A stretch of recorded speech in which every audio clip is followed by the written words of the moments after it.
আসসালামু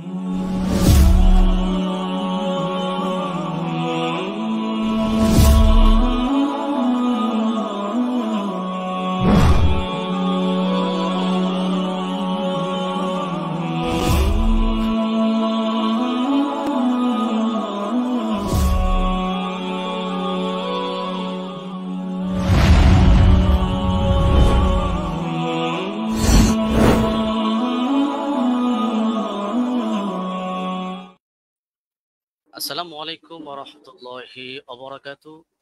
সম্মানিত বন্ধুরা, কাছে এবং দূরে, দেশ থেকে প্রবাসী যারাই আজকের এই গুরুত্বপূর্ণ প্রোগ্রামটি দেখছেন, আলোচনা বৈঠকটি দেখছেন, সকলকে জানাচ্ছি আমি ইমরান মাহমুদের পক্ষ থেকে শুভেচ্ছা এবং অভিনন্দন। আশা করছি সকলে ভালো আছেন, সুস্থ আছেন।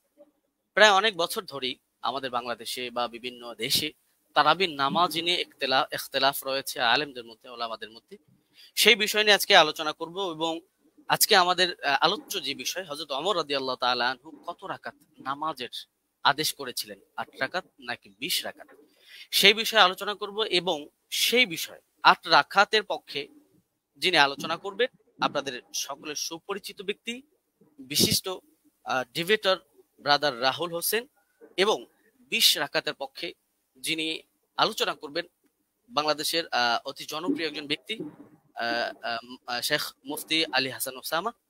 আপনাদের দুজনকে আমার লাইভ স্ট্রিমে স্বাগত। এবং বাদবাকি দর্শক যারা দেখছেন, আপনাদের সকলকে অনুরোধ জানাবো যে আজকের এই গুরুত্বপূর্ণ প্রোগ্রামটি আপনারা শেয়ার করে অন্যকে দেখার জন্য সুযোগ করে দিবেন এবং আপনারা বেশি বেশি সাপোর্ট করবেন। প্রথমেই আমার প্রোগ্রামের কিছু নীতিমালা আপনাদেরকে জানিয়ে দিব। বিশেষ করে আমাদের আজকের প্রোগ্রামের যারা অতিথি, অবশ্যই তারা সেই নীতিমালাগুলো জানেন। তারপরও দর্শকদের উদ্দেশ্য করে আমি সেই নীতিমালাগুলো আপনাদেরকে একটু পড়ে শোনাবো। আপনি একটু আমার স্ক্রিনটা একটু লক্ষ্য করবেন প্লিজ। জি, আমি সরি, আমি একদম প্রথমেই যাচ্ছি। জি, আমাদের প্রোগ্রামের নীতিমালা, আলোচনার নীতিমালা বিষয়, হাদিস শাস্ত্রের আলোকে হযরত ওমর রাদিয়াল্লাহু তাআলা আনহু কত রাকাত তারাবির আদেশ করেছেন। অনুষ্ঠানটি সম্প্রচার হচ্ছে ব্রাদার রাহুল হোসেন এবং আলী হাসান ওসামার ফেসবুক পেজ থেকে। আলোচনার মধ্যে আমাদের একেবারেই রুলসের যে বিষয়, যে আলোচনার মধ্যে কোনো রূপ বাধা প্রদান করা যাবে না। এক অতিথি অপরজনকে বাধা প্রদান করতে পারবে না। 4 নম্বর, বাধা প্রদান করলে 1 মিনিট সময় কেটে নেওয়া হবে। যিনি বাধা প্রদান করবে তার 1 মিনিট সময় কেটে দেওয়া হবে। 5 নাম্বার, যিনি আলোচনা করছেন, যাকে বাধা দেওয়া হচ্ছে, তার 1 মিনিট সময় তাকে বাড়িয়ে দেওয়া হবে। 6 নম্বর, বিষয়ের বাহিরে অপ্রাসঙ্গিক কথা বললে, আমি সঞ্চালক হিসেবে ইমরান মাহমুদ আছি, অবশ্যই আমি অতিথিদেরকে থামানোর অধিকার রাখি বা থামানোর অধিকার থাকবে। 7 নম্বর, আলোচনার 4টি পর্যায়ের মানে আলোচনাটা 4টা পর্যায়ে হবে এবং সেই পর্যায়গুলো আমি আপনাদেরকে বলবো। প্রথম পর্ব, কেস প্রেজেন্ট, নিজেদের দাবির পক্ষে প্রমাণ উপস্থাপন। এখানে একটি বিষয় আমি বলবো যে কেস প্রেজেন্টে অবশ্যই সবাই সবার দাবি প্রেজেন্ট করবে, অপরের দাবির উপরে খণ্ডন করবে না, শুধু নিজের দাবি নিয়েই আলোচনা করবে। 5 নম্বর, প্রথম কেস প্রেজেন্ট, যিনি একেবারে প্রথমেই প্রেজেন্ট করবেন, ব্রাদার রাহুল হোসেন, তিনি প্রথমেই 15 মিনিট আলোচনা করবেন। দ্বিতীয়তে মুফতি আলী হাসান ওসামা, তিনি 15 মিনিট আলোচনা করবেন। 10 নম্বর, খণ্ডন পর্ব, ব্রাদার রাহুল হোসেন প্রথম 15 মিনিট আলোচনা করবেন, আলী হাসান ওসামা দ্বিতীয়তে 15 মিনিট আলোচনা করবেন। 11 নম্বর, খণ্ডন পর্ব, ব্রাদার রাহুল হোসেন 15 মিনিট আলোচনা করবেন, আলী হাসান ওসামা 15 মিনিট আলোচনা করবেন। এখানে আমি একটি বিষয় আপনাদেরকে জানিয়ে রাখার জন্য বলে রাখি যে 3টি যে পর্ব আমরা করেছি, এই পর্বে 3টা পর্বই 15 মিনিট করে আলোচনার সময় থাকছে। অনেক সময় দেখা যায় যে অতিথিরা আলোচনা করার ক্ষেত্রে তাদের দেখা যায় 15 মিনিটে তাদের দাবিগুলো উপস্থাপন শেষ হয় না। সেই কারণে আমি উপস্থাপক পরিচালনার কমিটির পক্ষ থেকে অতিথিদেরকে 2 মিনিট করে সময় দেওয়া হবে, যেহেতু এটা কোনো ডিবেট না, আলোচনার প্রোগ্রাম। সেক্ষেত্রে তারা চাইলে এই 2 মিনিট সময় ব্যবহার করতে পারবে, নচেত তারা 15 মিনিটই তাদের আলোচনা শেষ করবে। এবং একেবারে শেষ যে পর্বটা, উপসংহার পর্ব, ব্রাদার রাহুল হোসেন তিনি তিনার আলোচনা যেগুলো করেছেন সেগুলো রিভিউ 5 মিনিট আলোচনা করবেন, এবং আলী হাসান ওসামা তিনিও 5 মিনিট আলোচনা করবেন। বিশেষ দ্রষ্টব্য এই পর্বে তিনি তিনার আলোচনা যেগুলো করেছেন যে আলী হাসান ওসামা সাহেবের ডিভাইসটা প্লিজ। এই পর্বে উভয়ের পক্ষের বক্তা নতুন কোনো তথ্য ব্যবহার করতে পারবে না, যেহেতু এটা লাস্ট পর্ব। এখানে কেউ কাউকে খণ্ডন করার সুযোগ থাকছে না, সেই ক্ষেত্রে কেউ কারো নতুন তথ্য অ্যাড করতে পারবে না। আচ্ছা, 13 নম্বর, সভাপতি সাহেব মেবি সঞ্চালক সাহেব আমি আলোচ্য বিষয়ের উপর মন্তব্য ছাড়াই অনুষ্ঠানটি শেষ করে দিবেন। এটা আমাদের প্রোগ্রামের নীতিমালা ছিল, নীতিমালা। এবং আমাদের প্রোগ্রামের আরেকটি বিষয় হচ্ছে গুরুত্বপূর্ণ, যে আমরা যখন আলোচনা করব, প্রতিপক্ষ যেই থাকুক আমরা তাকে সম্মান সূচক শব্দ ব্যবহার করে আলোচনা করব। কোন রকমের অসম্মান সূচক শব্দ আমরা ব্যবহার করব না। শুধু প্রতিপক্ষ বক্তার ক্ষেত্রে নয়, প্রতিপক্ষের মুরব্বী ওলামায়ে কেরাম বা তার তিনি যাদেরকে অনুসরণ করেন তাদের যে কেউ হোক, কাউকে কটাক্ষ করে কোনো রকমের কথা বলা যাবে না। সুন্দর শব্দ দিয়ে তাদেরকে বলতে হবে। যদি কেউ অসুন্দর শব্দ ব্যবহার করে, যদি কেউ অবাঞ্ছনীয় শব্দ ব্যবহার করে, অবশ্যই সঞ্চালক হিসাবে আমি তাকে এই শব্দটা এক্সপান্স করাবো, উইথড্র করাবো। যাই হোক, আমি আমার আলোচনার শর্তগুলো, নীতিমালাগুলো আপনাদেরকে পড়ে শোনালাম। আমি আমার আলোচনার প্রোগ্রাম এখন স্টার্ট করছি, এবং স্টার্টের শুরুতেই কেস প্রেজেন্ট যিনি 8 রাকাতের পক্ষে স্টেট নিয়েছেন, ব্রাদার রাহুল হোসেন, আমি আপনার কাছে যাব এবং আমি আপনাকে দিয়ে শুরু করব, এবং আপনি আপনার আলোচনার জন্য সময় পাচ্ছেন 15 মিনিট। আপনি বললে আমি টাইমটা শুরু করে দিব। আচ্ছা, আমি স্লাইড শো করব। আমি একটা স্লাইড দেব আপনাকে, ওটাকে অ্যাপ্রুভ করতে হবে।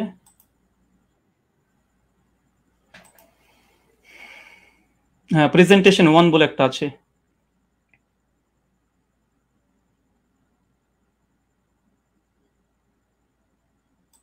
হ্যাঁ, স্লাইডটা কি ঠিক আছে আপনার?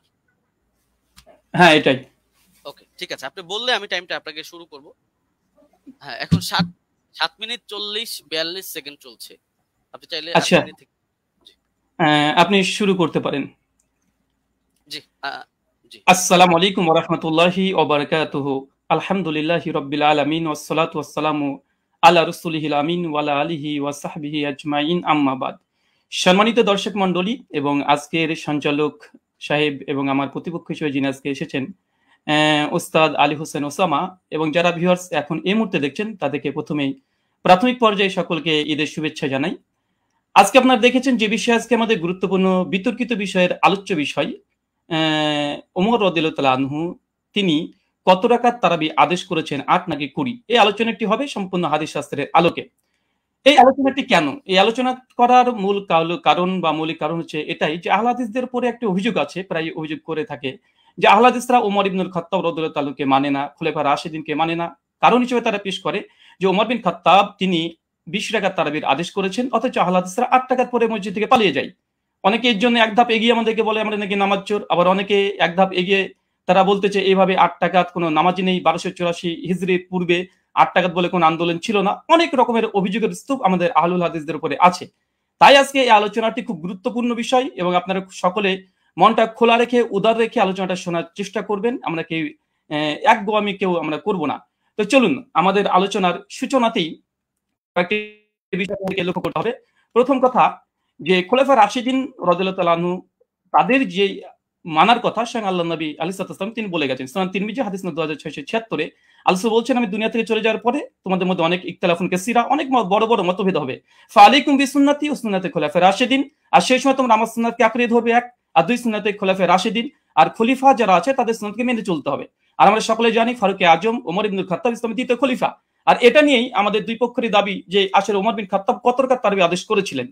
চলুন এখানে 3 নম্বর বিষয়, আমরা অনেকে অবগত আছি যে আল্লাহ রাসূল আলাইহিস সালাম তিনি মাত্র 3 দিন তারাবি জামাত করেছিলেন, তারপর স্থগিত থেকে যায়। পরবর্তী সময়তে ওমর বিন খাত্তাব রাদিয়াল্লাহু তাআলা আনহু জামানাতে তিনি একদিন মসজিদ ভিজিট করে এসে দেখছেন যে মসজিদের মধ্যে মানুষ বিক্ষিপ্তভাবে নামাজে দাঁড়িয়ে আছে, নামাজ পড়ছে।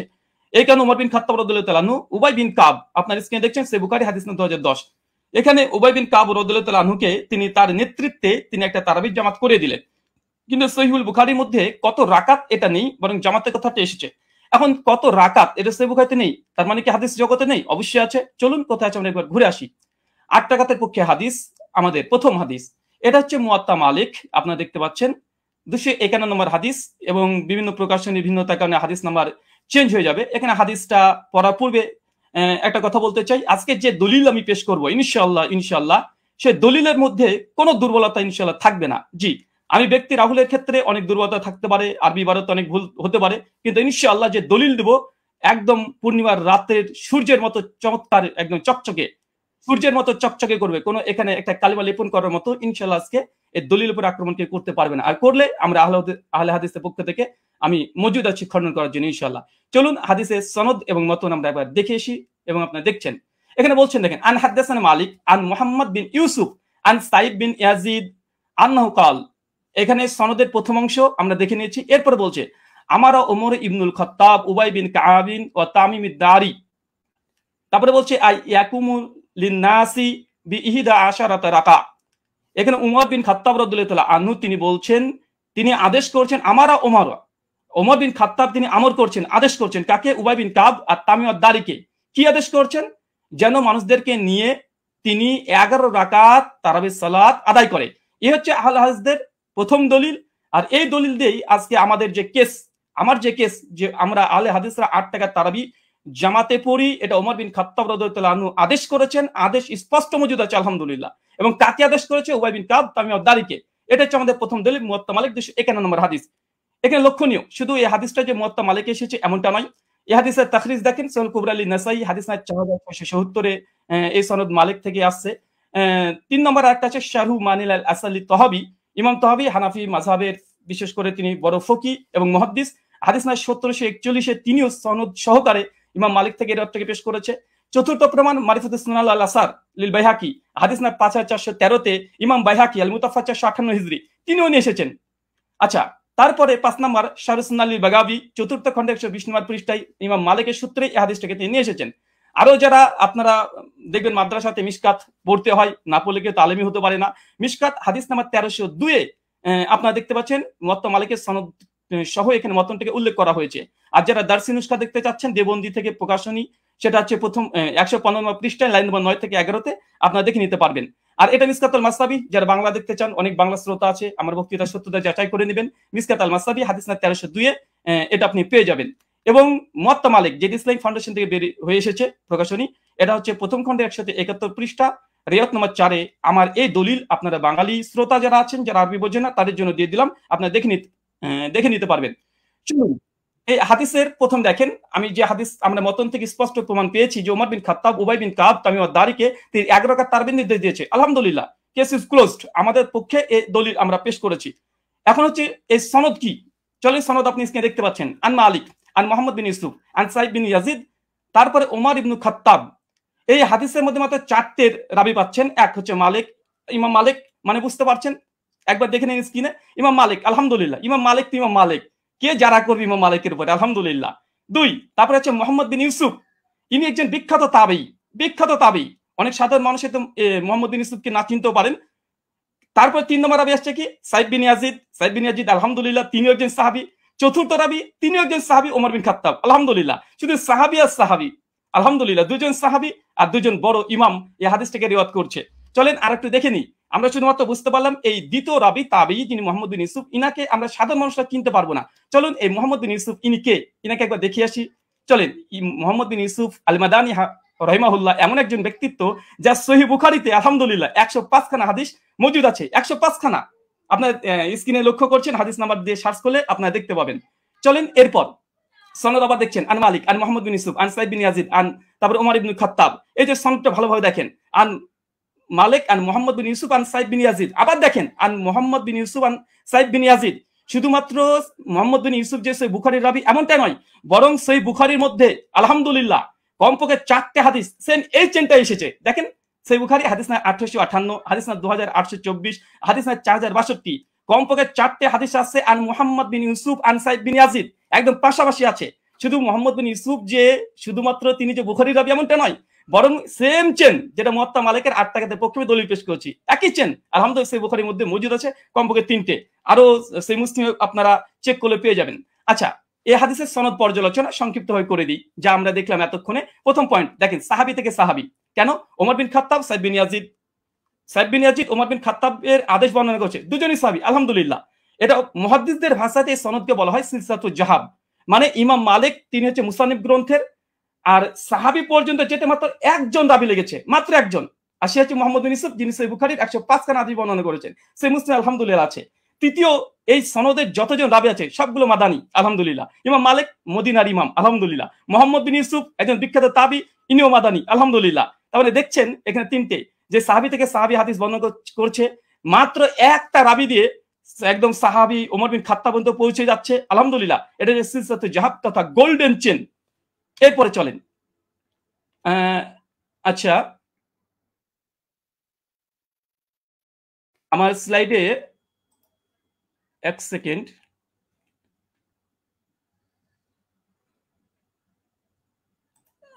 একটু থামতে হবে। আচ্ছা ঠিক আছে। আচ্ছা, আমরা হচ্ছে আমি এই কেসটা প্রেজেন্ট করলাম। এখন আলী হোসেন ওসামা হাফিজাহুল্লাহর কাছে আমার কিছু প্রশ্ন এই মুয়াত্তা মালিকের হাদিস নিয়ে। প্রথম প্রশ্ন, আলী হোসেন ওসামার কাছে 8খানা প্রশ্ন করব। প্রথম, ওমর ইবনুল খাত্তাব রাদিয়াল্লাহু তাআলা আনহু 20 রাকাত তারাবির নির্দেশ দিয়েছেন মর্মে এমন একটি সহিহ হাদিস উপস্থাপন করুন যেই সনদ হাদিস শাস্ত্রের আলোকে সহিহ হবে এবং মুত্তাসিল হবে, সনদে কোনো দুর্বল রাবী যেন না থাকে, আর সনদ যেন মাঝখান থেকে বিচ্ছিন্ন না হয়ে যায়, মানে কোনো ইনকেতা না থাকে। প্রশ্ন নম্বর 2, মুয়াত্তা মালিকের যে সনদ আমরা দেখিয়েছি, যেটা সিলসিলাতুল জাহাব মুহাদ্দিসদের পরিভাষা অনুযায়ী ওমর ইবনুল খাত্তাব রাদিয়াল্লাহু তাআলা আনহু 20 রাকাত তারাবির নির্দেশ দিয়েছে, পয়েন্ট টু বি নোটেড, 20 রাকাত নির্দেশ দিয়েছে মর্মে এমন একটি বর্ণনা পেশ করুন যার সনদ সিলসিলাতুল জাহাব এই মানে উত্তীর্ণ হয়েছে। প্রশ্ন নম্বর 3, মুয়াত্তা মালিকের বর্ণনায় সমস্ত রাবী হচ্ছে মাদানী এবং একজন রাবীর উপরে আলহামদুলিল্লাহ যারা নেই, কোনো অভিযোগ নেই। ওমর ইবনুল খাত্তাব রাদিয়াল্লাহু তাআলা আনহু 20 রাকাতের নির্দেশ দিয়েছেন মর্মে এমন একটি বর্ণনা পেশ করুন যার সনদে সমস্ত রাবী মাদানী এবং কোন রাবী। ব্রাদার প্লিজ একটু আমি আপনি কিন্তু 20 রাকাতের বিষয়ে কোশ্চেন করছেন, পরবর্তীতে কিন্তু এটা এখন কি আপনি কোশ্চেনগুলো করবেন নাকি পরবর্তীতে করবেন? আমি 8 রাকাত তারাবি, হ্যাঁ আমি প্রশ্ন কেস প্রেজেন্ট তো প্রশ্ন করা যায়, আমি তো তার হাদিস বা দলিল নিয়ে কোনো পর্যালোচনা করছি না। জি অবশ্যই। জি, মুয়াত্তা মালিকের যে বর্ণনা পেশ করেছি এটা সমস্ত কোনো রাবীর পরে সামান্য পরিমাণে যারা নেই। আমি এখানে প্রশ্ন, ওমর ইবনুল খাত্তাব রাদিয়াল্লাহু তাআলা থেকে এমন একটি 20 রাকাতের তারাবির দলিল আপনি পেশ করবেন যেখানে সমস্ত রাবী যতজন থাকবে তার উপরে কোনো মানে দুর্বলতা থাকবে না, এমন একটা রিওয়ায়াত পেশ করবেন। প্রশ্ন নম্বর 4, মুয়াত্তা মালিকের 8 টাকাতে বর্ণনা সনদ বুখারী মুসলিমের শর্তেও সহিহ, প্রত্যেক রাবী বুখারী মুসলিমে, যেটা একটু আগে আপনাদেরকে আমি দেখিয়েছি। ঠিক ওমর ইবনুল খাত্তাব রাদিয়াল্লাহু তাআলা আনহু 20 রাকাত তারাবির নির্দেশ দিয়েছেন মর্মে এমন একটি বর্ণনা পেশ করুন যেটা বুখারী মুসলিমের শর্তে উত্তীর্ণ হয়েছে। প্রশ্ন নম্বর 5, মুয়াত্তা মালিকের ডজন ডজন ব্যাখ্যা গ্রন্থ পৃথিবীতে বিদ্যমান আছে। মুয়াত্তা মালিকের একজন গ্রহণযোগ্য মুহাদ্দিসের অভিমত পেশ করুন যিনি মুয়াত্তা মালিকের 8 রাকাত হাদিসের ব্যাখ্যায় এটাকে মুজতারিব বা ইজতিরাব আছে বলে প্রত্যাখ্যান করেছে। কেন আমরা দেখি যে দেওবন্দি ওলামারা এবং বেরলভী ওলামারা, বিশেষ করে হানাফি ওলামারা, তারা এই 8 টাকাতে এই দলিলকে তারা ইজতিরাব বা মুজতারিব বলে বাতিল করার চেষ্টা করে। এখানে আমার একটা প্রশ্ন থাকবে, মুয়াত্তা মালিকের অনেকগুলো ব্যাখ্যা গ্রন্থ আছে, একজন গ্রহণযোগ্য মুহাদ্দিসদের মত দেবেন যে এই হাদিসটাকে ইতিপূর্বে তারা ইজতিরাবের দাবি করে বাতিল করেছে। আব্দুল বার রাহিমাহুল্লাহর ওয়াহম নয়, ইজতিরাব। আচ্ছা, প্রশ্ন নম্বর 6, দেওবন্দি মাদ্রাসা প্রতিষ্ঠা হবার আগে কিংবা 1284 হিজরির আগে এই হাদিসকে মুস্তারিব বলেছেন এমন একজন মুহাদ্দিসের অভিমত পেশ করুন। প্রশ্ন নম্বর 7, সহিহ সনদে প্রমাণিত আছে উবাই বিন কাব রাদিয়াল্লাহু তাআলা আনহু তিনি এবং তামিম আদ-দারি তিনি 8 টাকা তারাবি পড়েছেন। আমার প্রশ্ন, ওমর রাদিয়াল্লাহু তাআলা যদি 20 টাকা তারাবির নির্দেশ দিয়ে থাকেন তাহলে উবাই বিন কাব এবং তামিম আদ-দারি কি ওমর ইবনুল খাত্তাব রাদিয়াল্লাহু তাআলার নির্দেশ অমান্য করেছেন? প্রশ্ন নম্বর 8, শাস্ত্রের আলোকে ইজতিরাবের সংজ্ঞা এবং শর্ত পেশ করবেন এবং সেই শর্ত অনুযায়ী এই হাদিসকে মুস্তারিব প্রমাণ করার চেষ্টা করবেন। কারণ আমরা ইতিপূর্বে আপনাদের অনেককে দেখেছি যে বারবার আমাদের দলিলকে ইজতিরাব বলে বাতিল করে দেওয়ার চেষ্টা করা হয়। চলেন আমরা হাদিসের আবার প্রথম অংশে আপনাদেরকে আমরা নিয়ে যাব, যেখান থেকে আপনারা বুঝতে পারবেন। আমরা হাদিসটাকে আবার আপনাদেরকে দেখিয়ে দিই আপনাদের সুবিধার জন্য। আমাদের প্রথম যে দলিল আমরা পেশ করেছিলাম এই হচ্ছে মুয়াত্তা মালিকের হাদিস। আর এই মুয়াত্তা মালিকের হাদিস অনেকগুলো গ্রন্থে এসেছে, পরপর আপনাদেরকে আমি দেখিয়ে দিয়েছি, এখান থেকে অনেকগুলো গ্রন্থ থেকে দেখিয়ে দিয়েছি। আমি জাস্ট একটা দলিল আমি পেশ করেছি, আর এই একটা দলিলের উপরে আমি অটল থাকবো। এই একটা দলিলে, এই দলিল যতক্ষণ খণ্ডন না আসবে ততক্ষণ দ্বিতীয় দলিল দিয়ে এই আলোচনাকে আমি মাছের বাজার করতে চাই না। তাই এই সনদটাকে বারবার দেখবেন, আন মালিক আন মোহাম্মদ বিন ইউসুফ আন সাইদ বিন ইয়াজিদ, তারপর ওমর ইবনে খাত্তাব। মাত্র ইমাম মালিক তো ইমাম মালিক রাহিমাহুল্লাহ, আলহামদুলিল্লাহ। মোহাম্মদ বিন ইউসুফ তিনি একজন বিখ্যাত তাবী, যার 105খানা হাদিস আছে। আর সাইদ বিন ইয়াজিদ ইনিও স্বয়ং আল্লাহ রাসূলের সঙ্গে হজ করেছেন, যেটা সহিহ বুখারী 1858-তে প্রমাণিত পাওয়া যায়। আর ওমর ইবনে খাত্তাব। আমি জাস্ট এই একটা দলিলের উপরে আপনাদের সামনে উপস্থাপন করেছি, এবং হাদিসের শব্দ আমার ওমর ইবনুল খাত্তাব, ওমর বিন খাত্তাব আদেশ দিয়েছেন, একদম আদেশ শব্দ মজুদ আছে। কাকে আদেশ দিয়েছেন? উবাই বিন কাবকে। আর কাকে? তামিম আদ-দারিকে। কত রাকাত? বিহিদা আশারাতা রাকা, 11 রাকাতের নির্দেশ দিয়েছে।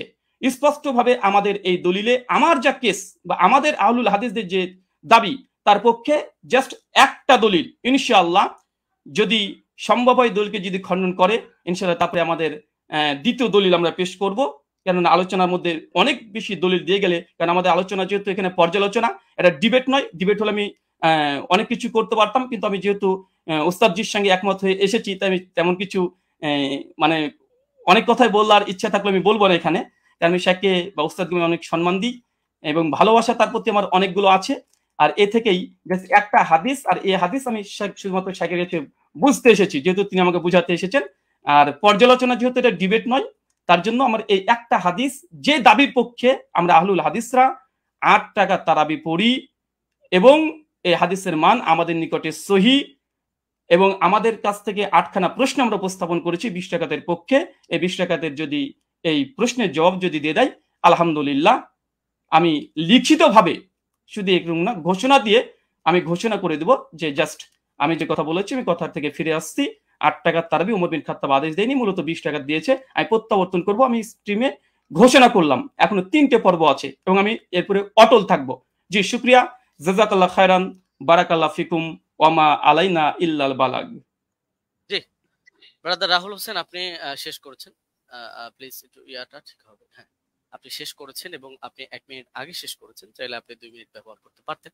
যাই হোক, আমি চলে যাব যিনি 20 রাকাতের পক্ষে দলিল পেশ করবেন, আমাদের পরিচিত ব্যক্তি শেখ মুফতি আলী হাসান ওসামা। আমি আপনার কাছে যাব এবং আপনি বললে আমি টাইমটা শুরু করে দিব।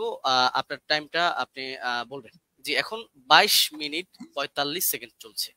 আপনি মিউট আছেন।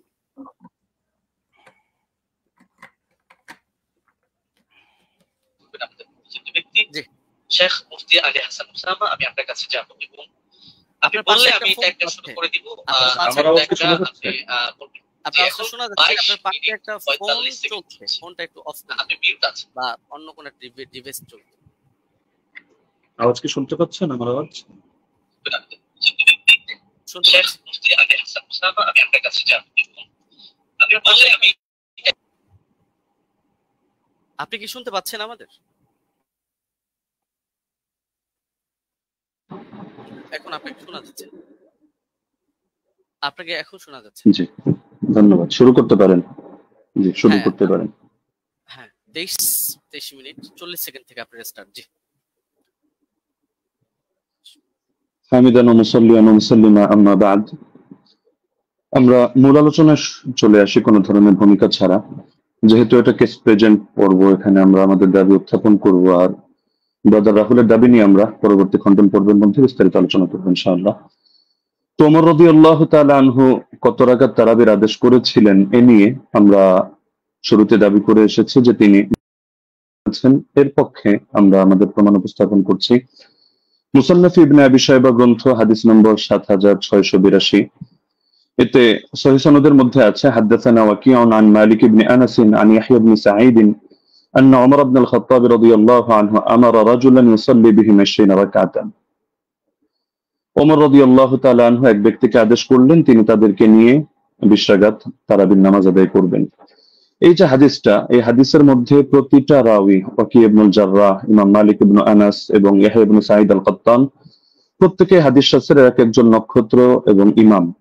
তো সুতরাং এই হাদিসের রাওয়ীদেরকে নিয়ে এখানে কোনো বিতর্কের কোনো সুযোগ নেই, প্রত্যেকে নির্ভরযোগ্যতার মানে শতভাগ উত্তীর্ণ।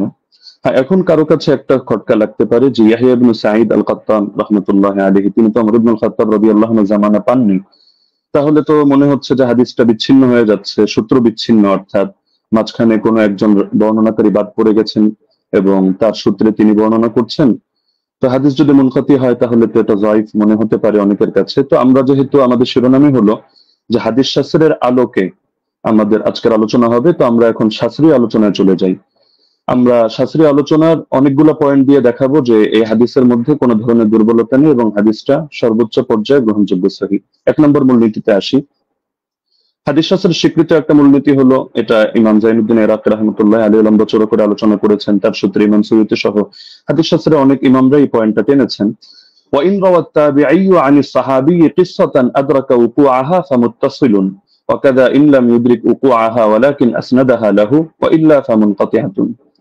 তাবিঈ যদি সাহাবী থেকে এমন কোন বিষয়, এমন কোন ঘটনা বর্ণনা করেন যেটা তিনি পেয়েছেন, অর্থাৎ তিনি তো তাকে নিজের চোখে দেখেননি, কিন্তু ঘটনাটা ক্রমবর্ধমান ভাবে চলে আসছে এবং পরবর্তীতে তার জামানায় তিনি ঘটনাটা পেয়েছেন, তাহলে হাদিস শাস্ত্রের বিবেচনায় এটাকে মুত্তাসিল বলে গণ্য করা হয়। যদিও বাহ্য দৃষ্টিতে যারা হাদিস শাস্ত্রের জ্ঞান রাখেন, অজ্ঞদের চোখে মনে হতে পারে এটা সূত্র বিচ্ছিন্ন, কিন্তু এটা ইমামরা স্পষ্ট বলে যাচ্ছেন যে না, এটা হুকুমের বিবেচনায় এটাকে মুনকাতি, সূত্র বিচ্ছিন্ন ধরা হয় না, বরং মুত্তাসিল হিসাবেই ধরা হয়।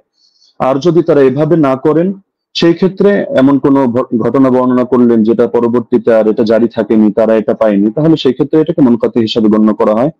ইমাম ইরাকি রাহমাতুল্লাহি আলাইহি স্পষ্ট ভাবে লেখেন যে ওয়াকাদ হাকা ইত্তিফাক আহলি তামিজ মিন আহলিল হাদিস আলা যালিকা ইবনুল মাওয়াক। ইমাম ইবনুল মাওয়াক এই ব্যাপারে মুহাদ্দিসদের মধ্য থেকে যারা বিশ্লেষক, তাদের ঐকমত্য বর্ণনা করেছেন। এটা তামহিদ প্রথম খণ্ড 26 নম্বর পৃষ্ঠায় আছে, উলুমুল হাদিস 26 নম্বর পৃষ্ঠায় আছে, 62 নম্বর পৃষ্ঠা শারহুত তাফসিরা প্রথম খণ্ড 223, তাদরিবুর রাওয়ী প্রথম খণ্ড 249। যার কারণে শেখ সালেহ আল মুনাজ্জিদ, আল্লাহ তাআলা তাকে অতি দ্রুত কারামুক্তি করুন, সালাফিদের বড় শেখ, তিনি তার ইসলামকে ওয়েবসাইটের মধ্যে এই বিষয়ে মন্তব্য করেছেন। এটা প্রশ্ন নম্বর 82152 অধীনে আপনারা পেয়ে যাবেন। وبمجموع هذه الروايات يتبين أن ال20 ركعة كانت هي السنة الغالبة على التراويح في زمن عمر بن الخطاب رضي الله عنه، ومثل صلاة التراويح أمر مشهور يتناقله الجيل وعامة الناس، ورواية يزيد بن رومان ويحيى القطان يعتبر بهما وإن كان لم يدرك عمر، فإنهما ولا شك تلقياه عن مجموع الناس الذين أدركوهم، وذلك أمر لا يحتاج إلى رجل يسنده فإن المدينة كلها تسنده। পুরো এবারটা আমি শুনিয়ে দিলাম, যার মূল সারমর্ম এটাই দাঁড়াচ্ছে যে যদিও ইয়াহিয়া আল কাত্তান এবং ইয়াজিদ ইবনে রুমান সরাসরি ওমর রাদিয়াল্লাহু আনহু সাক্ষাৎ পাননি, কিন্তু এটা হাদিসের বিশুদ্ধতার মধ্যে কোনো সমস্যা হবে না, এটাকে বিচ্ছিন্ন ধরা হবে না, কারণ এটা তারা এই পরিমাণ, বিপুল পরিমাণ মানুষ থেকে এটা তারা লাভ করেছেন এই সংক্রান্ত বর্ণনা, যারা সরাসরি ওমর থেকে এটা দেখেছেন। সুতরাং এখানে সুনির্দিষ্ট একজন ব্যক্তি লাগবে না যে এটার সনদ বয়ান করবে, বরং গোটা মদিনায় এর সনদ বয়ান করবে। তো সুতরাং দেখা যাচ্ছে যে যারা হাদিস শাস্ত্র সম্পর্কে অজ্ঞ, তাদের কাছে সূত্র বিচ্ছিন্ন মনে হলো। যেহেতু শাস্ত্রের আলোকে আলোচনা, সুতরাং মূলনীতির আলোকে আমরা স্পষ্ট দেখালাম যে এটা সূত্র বিচ্ছিন্ন নয়, বরং এটা মুত্তাসিল হিসাবে ধর্তব্য হবে। দ্বিতীয় হলো, ইমাম ইয়াহইয়া ইবনে সাঈদ আল কাত্তান রাহমাতুল্লাহি আলাইহি তিনি যেন তেন ব্যক্তিত্ব নন, তিনি জরাতে আদিল শাস্ত্রের ইমাম, অর্থাৎ যার মতামত নিয়ে আমরা অন্যদেরকে মেপে থাকি, এবং তার ব্যাপারে জরাতে আদিল শাস্ত্রে স্পষ্ট লেখা আছে যে তিনি যার তার থেকে হাদিস রিওয়ায়াত করেন না। যেমন তাহদিবুত তাহদিব 4th খণ্ড 357 পৃষ্ঠা, তাহদিবুল কামাল 31 নম্বর খণ্ড 329 পৃষ্ঠা, এখানে ইমাম এজিল সূত্রে লেখা আছে বসরিয়ুন সিকাতুন নাকিউল হাদিস কানা লা ইউহাদ্দিসু ইল্লা আন সিকা। ইমাম ইয়াহইয়া ইবনে সাঈদ আল কাত্তান তিনি শুধু সিকারাওয়ীদের থেকে হাদিস বয়ান করেন, যার তার থেকে বয়ান করেন না। একইভাবে আর-সিকাত কিতাব 7ম খণ্ড 611 পৃষ্ঠা, তাহদিবুত তাহদিব 4th খণ্ড 357 পৃষ্ঠা, ইকমালু তাহদিবিল কামাল 12 নম্বর খণ্ড 313 পৃষ্ঠা, তাহদিবুল কামাল 31 নম্বর খণ্ড 329 পৃষ্ঠা, এগুলোতে স্পষ্ট লেখা আছে যে ওয়া আমানা ফিল বাহসি আনিন নাকলি ওয়া তারাকা দুআফা। ইমাম ইয়াহইয়া ইবনে সাঈদ আল কাত্তান তিনি হাদিস শাস্ত্র বয়ান করার ক্ষেত্রে তিনি গভীরভাবে কাজটা করেন, তিনি যায়িফ রাওয়ীদেরকে পরিহার করেন। একইভাবে ইমাম আহমদ বিন হাম্বলের একাধিক মত আমরা বর্ণনা করতে পারবো এই ক্ষেত্রে, যেমন আল জারহ ওয়াত তা'দীল ইবনে আবি হাতিম 1ম খণ্ড 232 পৃষ্ঠা, সেখানে ইমাম আহমদ বিন হাম্বল সূত্রে আছে, তিনি বলেছেন মা রাআইনা মিসলা ইয়াহইয়া ইবনে সাঈদ ফি হাদা শা'n, يعني في معرفة الحديث ورواته هو كان صاحب هذا الشأن। আমরা ইয়াহইয়া ইবনে সাঈদের মতো ব্যক্তি এই শাস্ত্রে দেখিনি, অর্থাৎ হাদিস জানা এবং হাদিসের বর্ণনাকারীদের ব্যাপারে জানা, তিনি এই ব্যাপারে বিশেষ পাণ্ডিত্যের অধিকারী ছিলেন।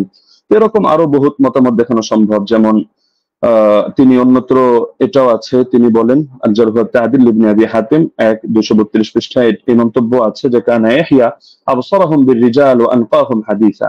ইয়াহইয়া রিজাল সম্পর্কে সবচেয়ে বেশি সূক্ষ্মদর্শী এবং তিনি হাদিসগুলো খুব স্বচ্ছভাবে বর্ণনা করে থাকেন। তো সুতরাং তিনি যার তার থেকে হাদিস বর্ণনা করবেন না, এটা স্পষ্ট বিষয়। এবং এখানে তো যার তার থেকে করার প্রশ্নই আসছে না, কারণ এখানে যেহেতু গোটা মদিনাবাসী এই ব্যাপারে প্রত্যক্ষ সাক্ষী। 3 নম্বরে, যদি আমরা তর্কের খাতিরে এটাকে মুরসাল বলিও, তবু এই জাতীয় মুরসালরা সকলের মতে গ্রহণযোগ্য। যেমন হাফিজ ইবনুল কাইয়িম রাহিমাহুল্লাহর স্পষ্ট মন্তব্য আছে জাদুল মাআদ কিতাবে 1ম খণ্ড 367 নম্বর পৃষ্ঠায়, ওয়াল মুরসাল ইযা ইত্তাসালা বিহি আমালুন ওয়া আদ্দাদাহু কিয়াসুন আও কাওলু সাহাবিয়্যিন আও কানা মুরসিলুহু মা'রুফান বিইখতিয়ারি আশ-শুয়ুখ ওয়া রাগবাতিহি আন আর-রিওয়ায়াতি عن الضعفاء والمتروكين ونحو ذلك مما يقتضي قوته عمل به। মুরসালের সঙ্গেও যদিও আমরা এটা মুরসাল বলছি না, তবে তর্কের খাতিরে যদি এটাকে মুরসাল ধরিও, সেই ক্ষেত্রে মন্তব্যটা উল্লেখ করছে যে মুরসালের সঙ্গে যদি আমল যুক্ত হয়, অর্থাৎ উম্মত এভাবে আমল করে, অথবা তিনি আরো পয়েন্ট আনলেন যে যদি এখানে মুরসালটা যার থেকে এসেছে, অর্থাৎ মুরসিল যিনি, তিনি যদি এ ব্যাপারে পরিচিত হন যে তিনি শায়েখ খুব সুন্দরভাবে নির্বাচন করেন এবং বর্ণনা করার ক্ষেত্রে যায়ফ রাওয়ী, মাতরুক রাওয়ীদেরকে তিনি পরিহার করে চলেন, তাহলে সেই ক্ষেত্রে মুরসালের আলোকে আমল করা হবে এবং এটা ফুকাহায়ে কেরামের নিকট গ্রহণযোগ্য মূলনীতি। আল ইহকাম ফি উসুলিল আহকাম আমিদের কিতাবের মধ্যে স্পষ্ট আছে যে জাতীয় মুরসাল এটা ফাকাবিলাহু আবু হানিফা ওয়া মালিক ওয়া আহমদ ইবনে হাম্বল ফি আশহারি রিওয়ায়াতাইন আনহু। ইমাম আবু হানিফা গ্রহণ করেন, ইমাম মালিক গ্রহণ করেন, ইমাম আহমদ বিন হাম্বলের একটা প্রসিদ্ধ মত যেটা তার আলোকে দেখা যায় তিনিও গ্রহণ করেন।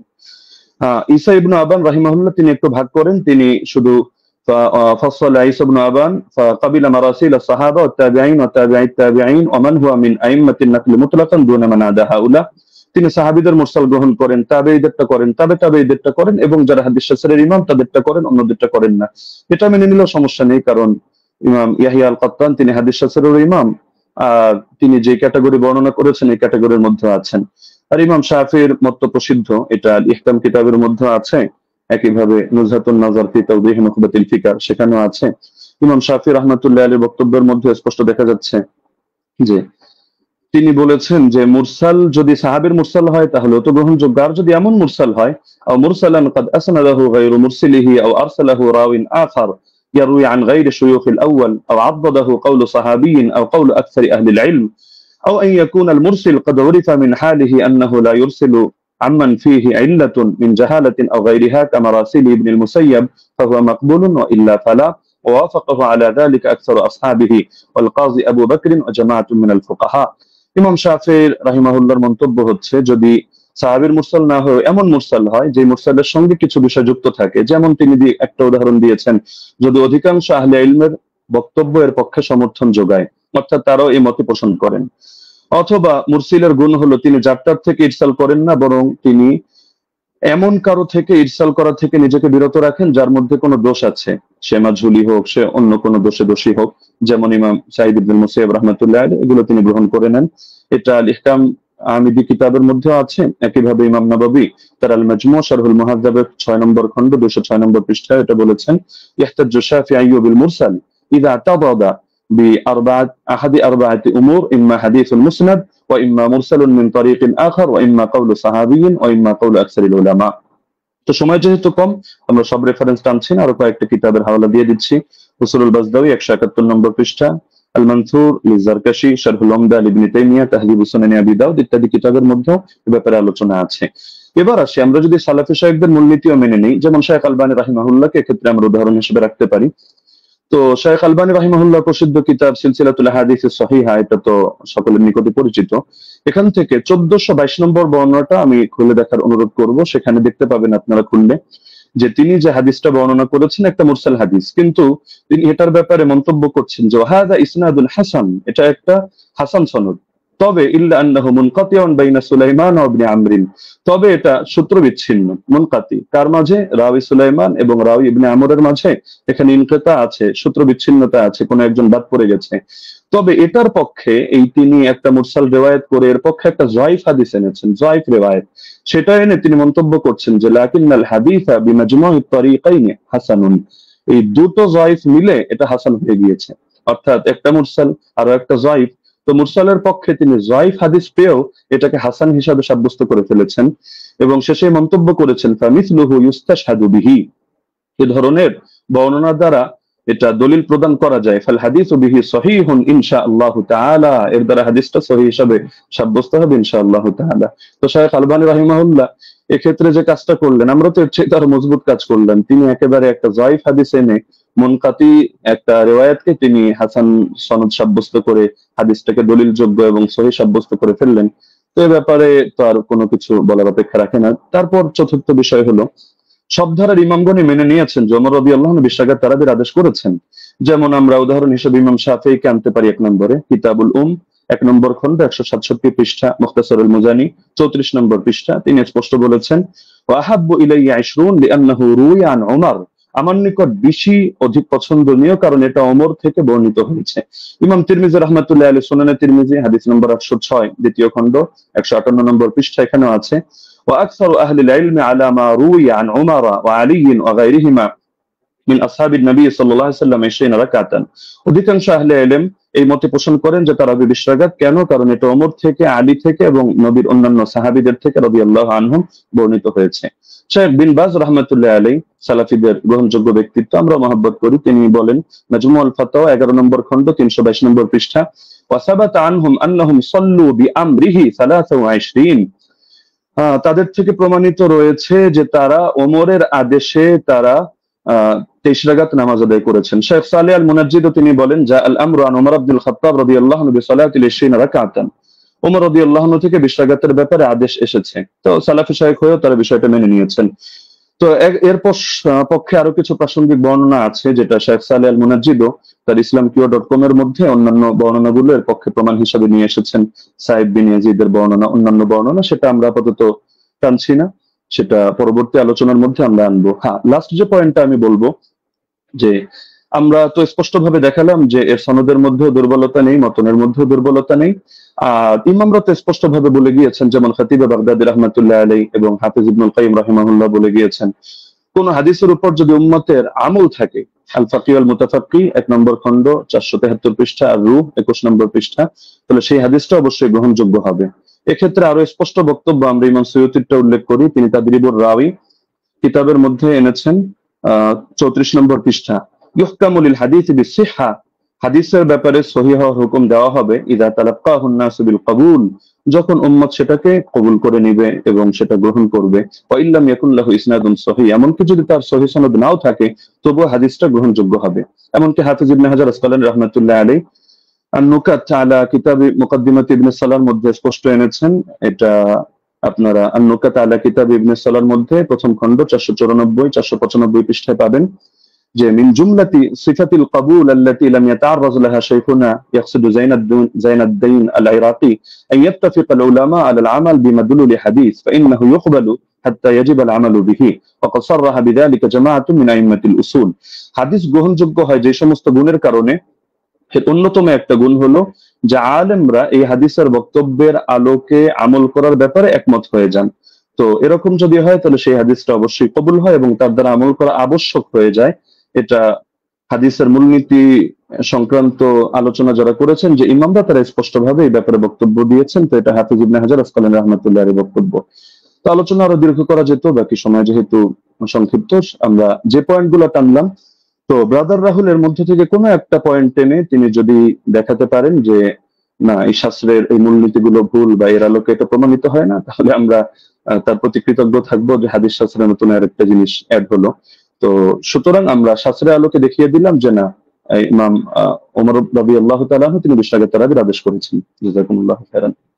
জি, আপনাকে অনেক অনেক ধন্যবাদ মুফতি আলী হাসান ওসামা, আপনি যথাসময় শেষ করেছেন। বাদ বাকি আমি এখানেও বলে দিই যে 10 সেকেন্ড আমাদের কস হয়েছে, 10 সেকেন্ড ওসামা সাহেব বেশি পেয়েছেন। বাদ বাকি আমাদের এটা নিয়ে কোনো সে নেই আশা করি। যাই হোক, আমরা এখন যাব খণ্ডন পর্বে, এবং খণ্ডন পর্বে প্রথম 15 মিনিট আলোচনা করবেন মুহতারাম ব্রাদার রাহুল হোসেন, এবং আমি আপনার কাছে যাব, আপনি বললে আমি আপনার টাইমটা শুরু করব।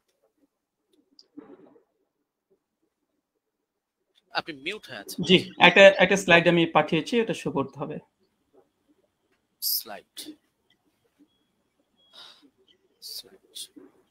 স্লাইড এটা কি একটু দেখবেন প্লিজ, এটা কি স্লাইড আপনার? জি জি জি জি জি জি জি এটাই। জি, আপনি বললে আমি টাইমটা স্টার্ট করব। ওকে, টাইম নাও স্টার্ট। জি 40 মিনিট। আলহামদুলিল্লাহ, সমস্ত ইনশাআল্লাহ সুবহানাহু ওয়া তাআলার জন্য। আমাদের প্রথম পর্ব শেষ হয়েছে। তো মূল বিষয় হচ্ছে এতক্ষণ আপনারা দেখলেন যে আমাদের উস্তাদজি তিনি তার প্রেজেন্টেশনে 20 টাকার তারাবির পক্ষে তিনি দলিল উপস্থাপন করেছেন। তবে আমি হতাশ হয়েছি।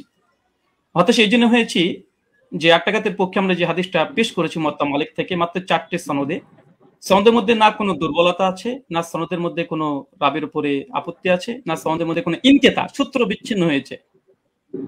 এবং আমি ওস্তাদজিকে আমার 8টা প্রশ্নের মধ্যে 5 নম্বর প্রশ্ন ছিল এইটা যে এমন একটি দলিল পেশ করবেন যেখানে সূত্র কোনো ছিন্ন হয়নি, বিচ্ছিন্ন হয়নি, ইনকেতা নেই, সনের মধ্যে কোনো মুনকাতি কোনো সনদ পেশ করবেন না। দুর্ভাগ্যজনক হলে সত্য কথা, আজকে তিনি প্রথম যে দলিলটা পেশ করেছেন তিনি একটা মুনকাতি একটা দলিল পেশ করেছেন, সূত্র বিচ্ছিন্ন একটা দলিল পেশ করেছেন। এবং এখানে ইয়াহিয়া সাইদ আল কাত্তান থেকে যে রাত পেশ করেছে মুসান্নাফ ইবনে আবি শাইবা থেকে আপনারা দেখেছেন। তো এখানে মুসান্নাফ ইবনে আবি শাইবাতে ইয়াহিয়া সাইদ আল কাত্তান তিনি দাবি করছেন বা বলছেন ইবনে ইয়াজিদ থেকে যে ওমর রাদিয়াল্লাহু তাআলা জামানায় 20 টাকা তারাবির আদেশ দিয়েছে। আমার প্রশ্ন আবারও 9 নম্বর প্রশ্ন একটা যোগ হয়ে গেল, কাকে আদেশ করেছে, কাকে নাম বলতে হবে। মুয়াত্তা মালিকের রিওয়ায়াতে পরিষ্কারভাবে আছে কাকে আদেশ করেছিলেন। 8 টাকাতের পক্ষে ওমর বিন খাত্তাব, সেটা হচ্ছে উবাই বিন কাব আর তামিম আদ-দারিকে। উস্তাদজি যে 20 রাকাতের আদেশের ওমর বিন খাত্তাব থেকে নিয়ে এসেছে, প্রথমটা সনদটা ইনকেতা আছে, সূত্র বিচ্ছিন্ন। ওমর বিন খাত্তাবের রাদিয়াল্লাহু তাআলা জামানা পর্যন্ত ইয়াহিয়া সাইদ আল কাত্তান পান নাই।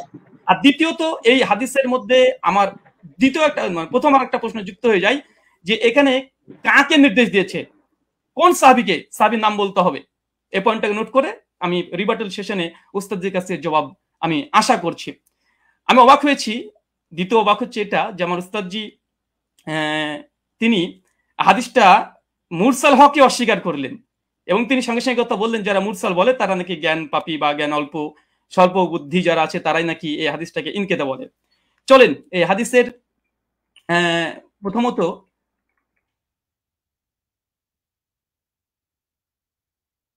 আচ্ছা প্রথম হচ্ছে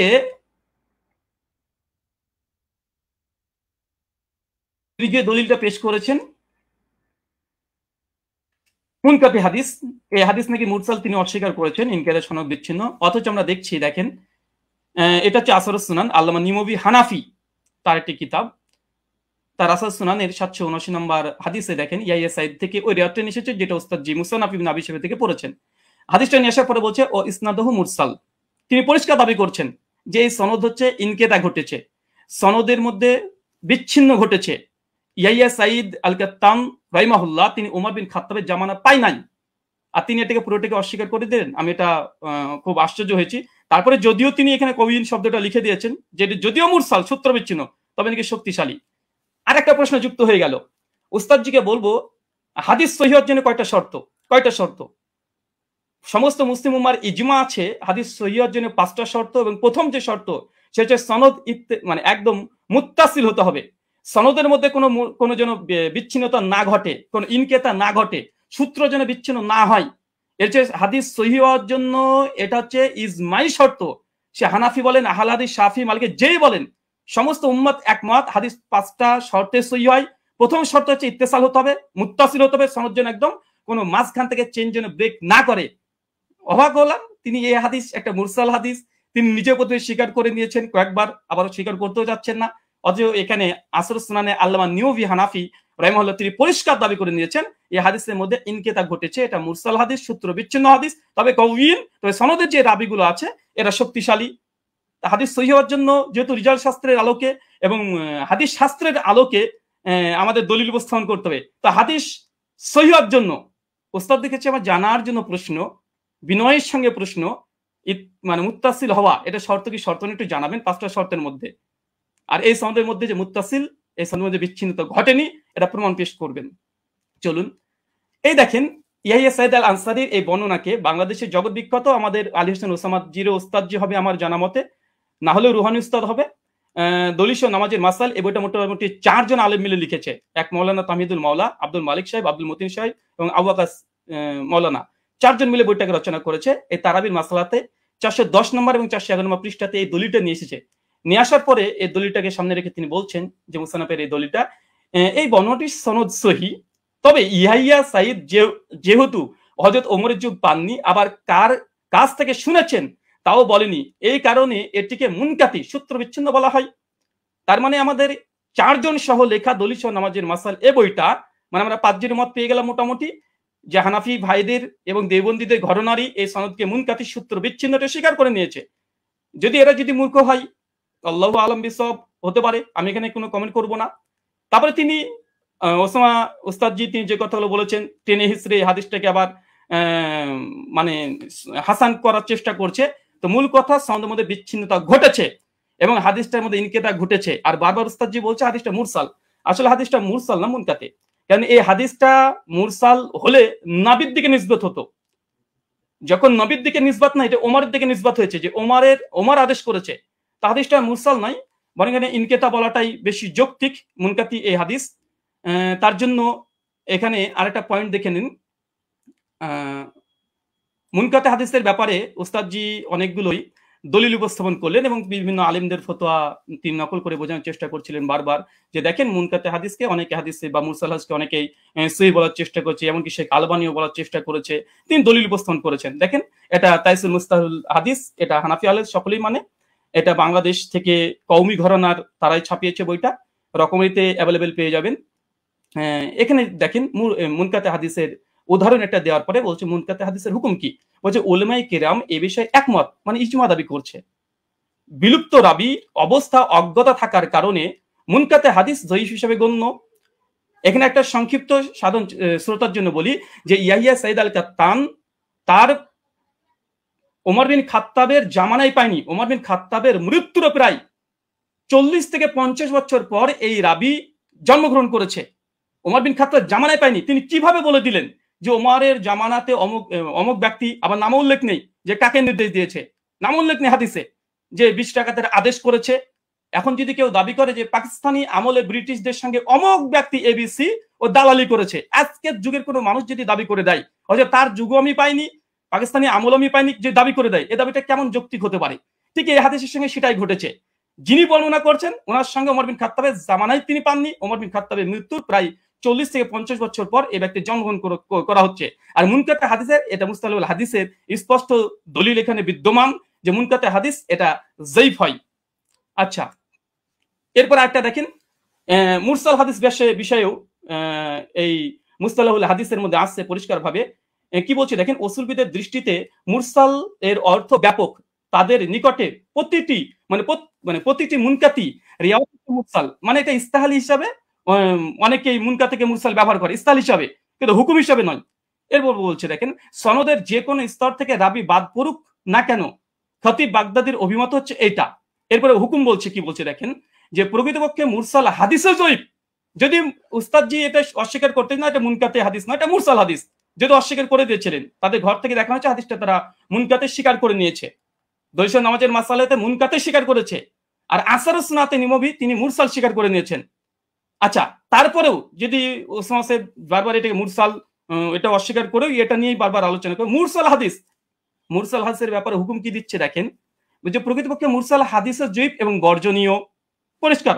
আচ্ছা চলেন, এটা সহিহ মুসলিম মুকদ্দমা উঠে দেখবেন, এটা ইসলামিক সেন্টার থেকে ছাপানো, আরবিটাও আপনারা ভালোভাবে পড়তে পারবেন।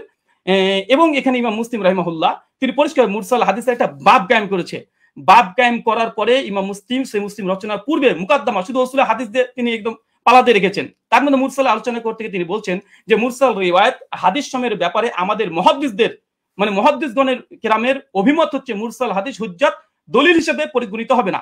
মানে কোন হাদিসের সনদের মধ্যে যদি বিচ্ছিন্ন ঘটে, যেটা আমাদের উস্তাদ যে আজকে দলিল পেশ করেছে, তাহলে সেটা কোনোভাবে হিসেবে গ্রহণযোগ্য নয়। সর্বশেষে বলছে ফলে তা মুরসাল হওয়ার সম্ভাবনায় আমাদের নিকটে হুজ্জত বা দলিল হিসেবে পরিগণিত হবে না। এবং ইমাম মুসলিম রাহিমাহুল্লাহ তিনি বলছেন মুরসাল হাদিস হোক সনদ যদি বিচ্ছিন্ন ঘটে যায়, এই হাদিস সহিহ নয়, এটা বর্জনীয়, এটা যায়ীফ, এটা মারদুদ। এবং হাদিস সহিহ অর্জনের যে 5টা শর্ত, ইজমা আছে, এরপরে ইজমা দাবি করলাম, ইজমা আছে। প্রথম শর্ত হচ্ছে যে মুত্তাসিল হতে হবে। আচ্ছা, এখানে দেখেন উনি আলবানী রাহিমাহুল্লাহর এই সুলাইমান আর তাউসের একটা রিওয়ায়াত নিয়ে এসে বলছেন যে আলবানী দেখো তোমাদের ঘরে আলবানী একটা মুরসাল হাদিসকে হুজ্জাত গ্রহণ করে নিয়েছে। আমি একই টিট ফর ট্যাট দিয়ে দিলাম উস্তাদজিকে যে দেখেন আপনাদের দলিল সহ নামাজের মাসালে বইয়ে আহলে হাদিসদের একটা দলিল খণ্ডন করতে গিয়ে এখানে মৌলানা আব্দুল মালিক সাহেব, আব্দুল মতিন সাহেব এবং তামহিদুল মৌলা সাহেব আরো 4 জন বড় বড় বিজ্ঞ ওলামা তারা কি বলছে, এই হিসাবে সুলাইমান ও তাউসের মাঝে আরেকটি বিচ্ছিন্নতা সৃষ্টি হয়েছে, মানে সূত্র বিচ্ছিন্ন হয়েছে, যার কারণে হাদিসটা হাসান মানে সহি তদুর কিবা হাসান হওয়া দুষ্কর হয়ে পড়েছে। এটা আমাদের দেওবন্দি বাংলাদেশি ওলামা মাশাইখ যারা আছেন, বিশেষ করে কওমি ঘরানার, তাদের যারা লিখেছে ওটা একদম সকলে মাথার ওপরে তারা। তা আলবানী যেমন দলিল দিয়েছিল, আমি পাল্টা একটা দলিল দিয়ে দিলাম। আচ্ছা এই হচ্ছে। আচ্ছা এখানে আরেকটা দলিল তিনি যেহেতু ইয়াহিয়া সাইদ আল আনসারি থেকে একটা হাদিস মাত্র দিয়েছে, তবে বিন বাজ রাহিমাহুল্লাহ ফতোয়া পড়তে গিয়ে তিনি আরেকটা রিওয়ায়াত পেশ করেছেন, সেটা হচ্ছে ইয়াজিদ বিন রোমান থেকে। দেখেন 2 নম্বর যে দলিলটা দিয়েছে একই অবস্থা, ইয়াজিদ বিন রোমানের দলিলটাও এটাও ইনকেতা সনদ বিচ্ছিন্ন হয়েছে।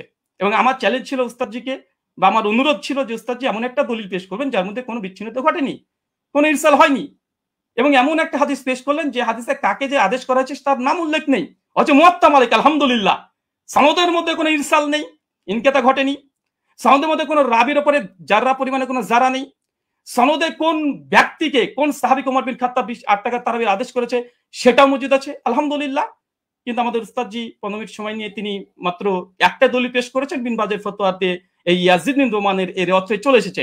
এটাই একই অবস্থা। কি বলছেন দেখেন, দৈশা নামাজের মাসালাতেই বলছে, কি বলছে, এটিও একজন তাবির সাক্ষ্য মুহাদ্দিসগণের পরিভাষা অনুযায়ী বা এটাকে মুনকাতি মুরসাল বলা হয়, কারণ ইয়াজিদ ইবনে রোমান হযরত ওমরের যুগ পাননি। একই সমস্যা, এটাকে যঈফ বলা উচিত নয়। তারপরে মাসলাকে হানাফির নিকটে যেহেতু মুরসাল হাদিস হুজ্জাত, যঈফ হাদিস হুজ্জাত, ফজিলতের ক্ষেত্রে যঈফ হাদিস হুজ্জাত, তার মানে এখান থেকে বোঝা গেল যে আহলে হাদিসরা যে দলিল পেশ করেছে আলহামদুলিল্লাহ এর মধ্যে কোনো বিচ্ছিন্নতা নেই। আমাদের হানাফি ভাইদের পক্ষ থেকে যে দলিলটা আমরা পেয়েছি প্রথম পর্বেই, কারণ প্রথম দলিল মানে মজবুত দলিল দেয় মানুষ, প্রথম যেটা দেয় সেটা মজবুতই দেয়, কিন্তু দুর্ভাগ্য সনদের মধ্যে বিচ্ছিন্নতা ঘটে গেছে, সনদের মধ্যে ইনকেতা ঘটে গেছে, মাকড়সার জালের মতো দুর্বল একটা সনদ দিয়ে এটাকে আজকে দাবি হিসাবে দলিল পেশ করা, ওস্তাদজির কাছে আমি বিষয়টা একটু কেমন ভাবে মনে হচ্ছে, যেটা কেমন ঘটে গেল যে প্রথম সনদেই এরকম একটা ঘটনা ঘটে যাবে। আচ্ছা 2 নম্বর, আমার উস্তাদজি জাস্ট 2টো দলিলই পেশ করেছে তার প্রেজেন্টেশনে, 2টো দলিল এখানে আমি খণ্ডন করেছি। তাছাড়া তিনি আদার্স যে কথা না তিনি তেমন কোনো কথা বলেনি, 2টো হাদিস নিয়ে। আর মুনকাতে হাদিস হুজ্জাত বা মুরসাল হাদিস হুজ্জাত তিনি এই বিষয়ে কথা বলতে চেয়েছেন। আমিও দেখিয়েছি যে ইমাম মুসলিমের নিকটে মুরসাল মুনকাতে হাদিস মানে গ্রহণযোগ্য নয়। তাছাড়া দলিল সহ নামাজের মাসালাতে স্বয়ং আব্দুল মতিন সাহেব একটা সূত্র বিচ্ছিন্ন হওয়ার কারণে আহলেসের একটা দলিলকে বাতিল ঘোষণা করে দিয়েছে, হাসান হওয়া দুষ্কর বলে দিয়েছে। আর তৃতীয়ত মুস্তালাহুল হাদিসের গ্রন্থে যেগুলো লেখা আছে যে মুনকাতে হাদিস বা মুরসাল হাদিস সূত্র বিচ্ছিন্নতা হওয়ার কারণে কার কাছ থেকে শুনেছে এটা যেহেতু আমাদের কাছে জানা নেই, এই জন্য এই হাদিসটা মুহাদ্দিসদের নিকটে এটা যায়িফ, এটা মারদুদ।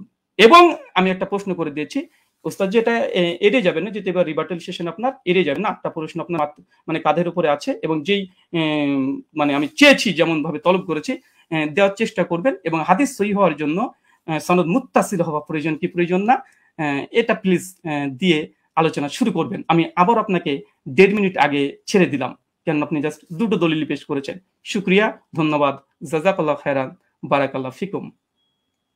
জি ব্রাদার রাহুল হোসেন, আপনাকে অনেক অনেক ধন্যবাদ। খণ্ডন পর্বে আপনি আপনার প্রথম আলোচনাটি শেষ করেছেন, যথাসময়ে শেষ করেছেন এবং আগেই শেষ করেছেন। যেহেতু আমি চলে যাব খণ্ডনের দ্বিতীয় আলোচক যিনি মুফতি শেখ আলী হাসান ওসাম আপনার কাছে, এবং আপনি বললে আমি আপনার টাইমটা শুরু করে দেব। জি একটু দর্শকদের উদ্দেশ্যে বলবো, দর্শক যারাই দেখছেন অবশ্যই প্রোগ্রামটি শেয়ার করে অন্যকে দেখার জন্য সুযোগ করে দিবেন ইনশাআল্লাহ। জি আলী হাসান ওসাম আপনার কাছে যাচ্ছি, আপনি বললে আমি টাইমটা শুরু করব। জি শোনা যাচ্ছে আমাকে? হ্যাঁ আপনাকে ক্লিয়ার শোনা যাচ্ছে। আচ্ছা জি শুরু করতে পারেন। জি 7 7 8 9 10 সেকেন্ড। জি ওকে। হামিদান ওয়া মুসাল্লিয়ান ওয়া মুসাল্লিমা আম্মা বাদ। শাস্ত্রীয় ব্যক্তি ছাড়া আসলে শাস্ত্রীয় আলোচনাটা একটু জটিল ব্যাপারই, যে যতটুকু পরে তার আলোকে গোটা দুনিয়াটাকে মূল্যায়ন করে। তো আমরা যে আলোচনাগুলো করেছি সবগুলো শাস্ত্রীয় মূলনীতিকে উনি এড়িয়ে গিয়ে আমাদের ব্রাদার রাহুল ভাই তিনি হলো অন্যান্য এদিক সেদিকের কথা টেনে এবং মজার একটা ব্যাপার হলো উনি কি বলবেন আমরা মোটামুটি সবই এক থেকে আইডিয়া করতে পেরেছি, লেকিন আমি যেগুলো বলেছি এটা হয়তো ওনার আনকমন পড়ে গেছে, উনি যার কারণে বিষয়গুলো স্কিপ করে গেছেন। হাতে সময় ছিল, তিনি খণ্ডন করতে পারতেন। তো কি কি স্কিপ করেছেন আর এই খণ্ডন পর্বে যে অসঙ্গতিগুলো বলেছেন এটা নিয়ে তো আমি নেক্সট পর্বে আলোচনা করবো। আগে ওনার কেস প্রেজেন্টেশনের মধ্যে উনি যে কথাগুলো বলেছেন আমরা সেটার মূল্যায়নে আসি। একটা কথা তো তিনি গর্বের সাথে বললেন যে হাদিস সহিহ হওয়ার জন্য 5টা শর্ত, এই ব্যাপারে ইজমা আছে, যে অবশ্যই একমত, ইজমা আছে। তো যার কারণে 3টা জিনিস দেখতে হয় সনদে, আর 2টো জিনিস দেখতে হয় মতনের মধ্যে, অর্থাৎ মূল টেক্সটের মধ্যে। আপনি দীর্ঘ 15 মিনিট নিয়ে খুব গর্বের সাথে বুক ফুলিয়ে ফুলিয়ে অনেকগুলো কিতাবের রেফারেন্সের আলোকে আপনি শুধু সনদের সৌন্দর্য তুলে ধরেছেন, একেবারে কি কি ফজিলত আছে এটা তুলে ধরেছেন, মতনের বিষয়টা স্কিপ করে গিয়েছেন, আর প্রশ্ন তো কিছু ছড়িয়ে দিয়েছেন। তো আমরা কিছু প্রশ্নের জবাব আমাদের কথার মধ্যে অটো চলে আসবে, বাকিগুলো আমরা আলোচনায় আনবো যেগুলো প্রাসঙ্গিক। আচ্ছা, এখন আমরা আগে মূল আলোচনায় আসি। একটু বোঝার সুবিধার্থে একটু কথাটা শুরু থেকে টানি। ওমর রাদিয়াল্লাহু তাআলা আনহু থেকে তারাবির রাকাত সংখ্যার বর্ণনাকারী 6 জন রয়েছেন। এর মধ্যে একজন তো সাহেব বিন ইয়াজিদ রাদিয়াল্লাহু তাআলা আনহু, আমরা তার প্রসঙ্গে আসছি। আর এছাড়াও আরো বাকি 5 জন রয়েছেন, যাদের 5 জনের প্রত্যেকেই সংখ্যাটা তারাবির রাকাত সংখ্যা 20 বলে উল্লেখ করেছেন। ইয়াজিদ বিন রুমান তিনি 23 বলেছেন, বেতের সহ মুয়াত্তা মালিকে আছে। আব্দুল আজিজ বিন রুফাই 20 বলেছেন, মুসান্নাফ ইবনে আবি শাইবা আছে। উবাই বিন কাব 20 বলেছেন, মুসনাদে আহমদ বিন মানিতে আছে। ইয়াহইয়া ইবনে সাঈদ 20 বলেছেন, আমরা আগে উল্লেখ করেছি। মুহাম্মদ বিন কাব কুরাজি 20 বলেছেন, কিয়ামুল লাইল মারওয়াজির মধ্যে আছে, ইত্যাদি। এখন বাকি থাকলো শুধু সাহেব বিন ইয়াজিদের কথা। সাহেব বিন ইয়াজিদ থেকে তার 3 জন শাগরেদ এই বিষয়ক হাদিস বর্ণনা করেছেন।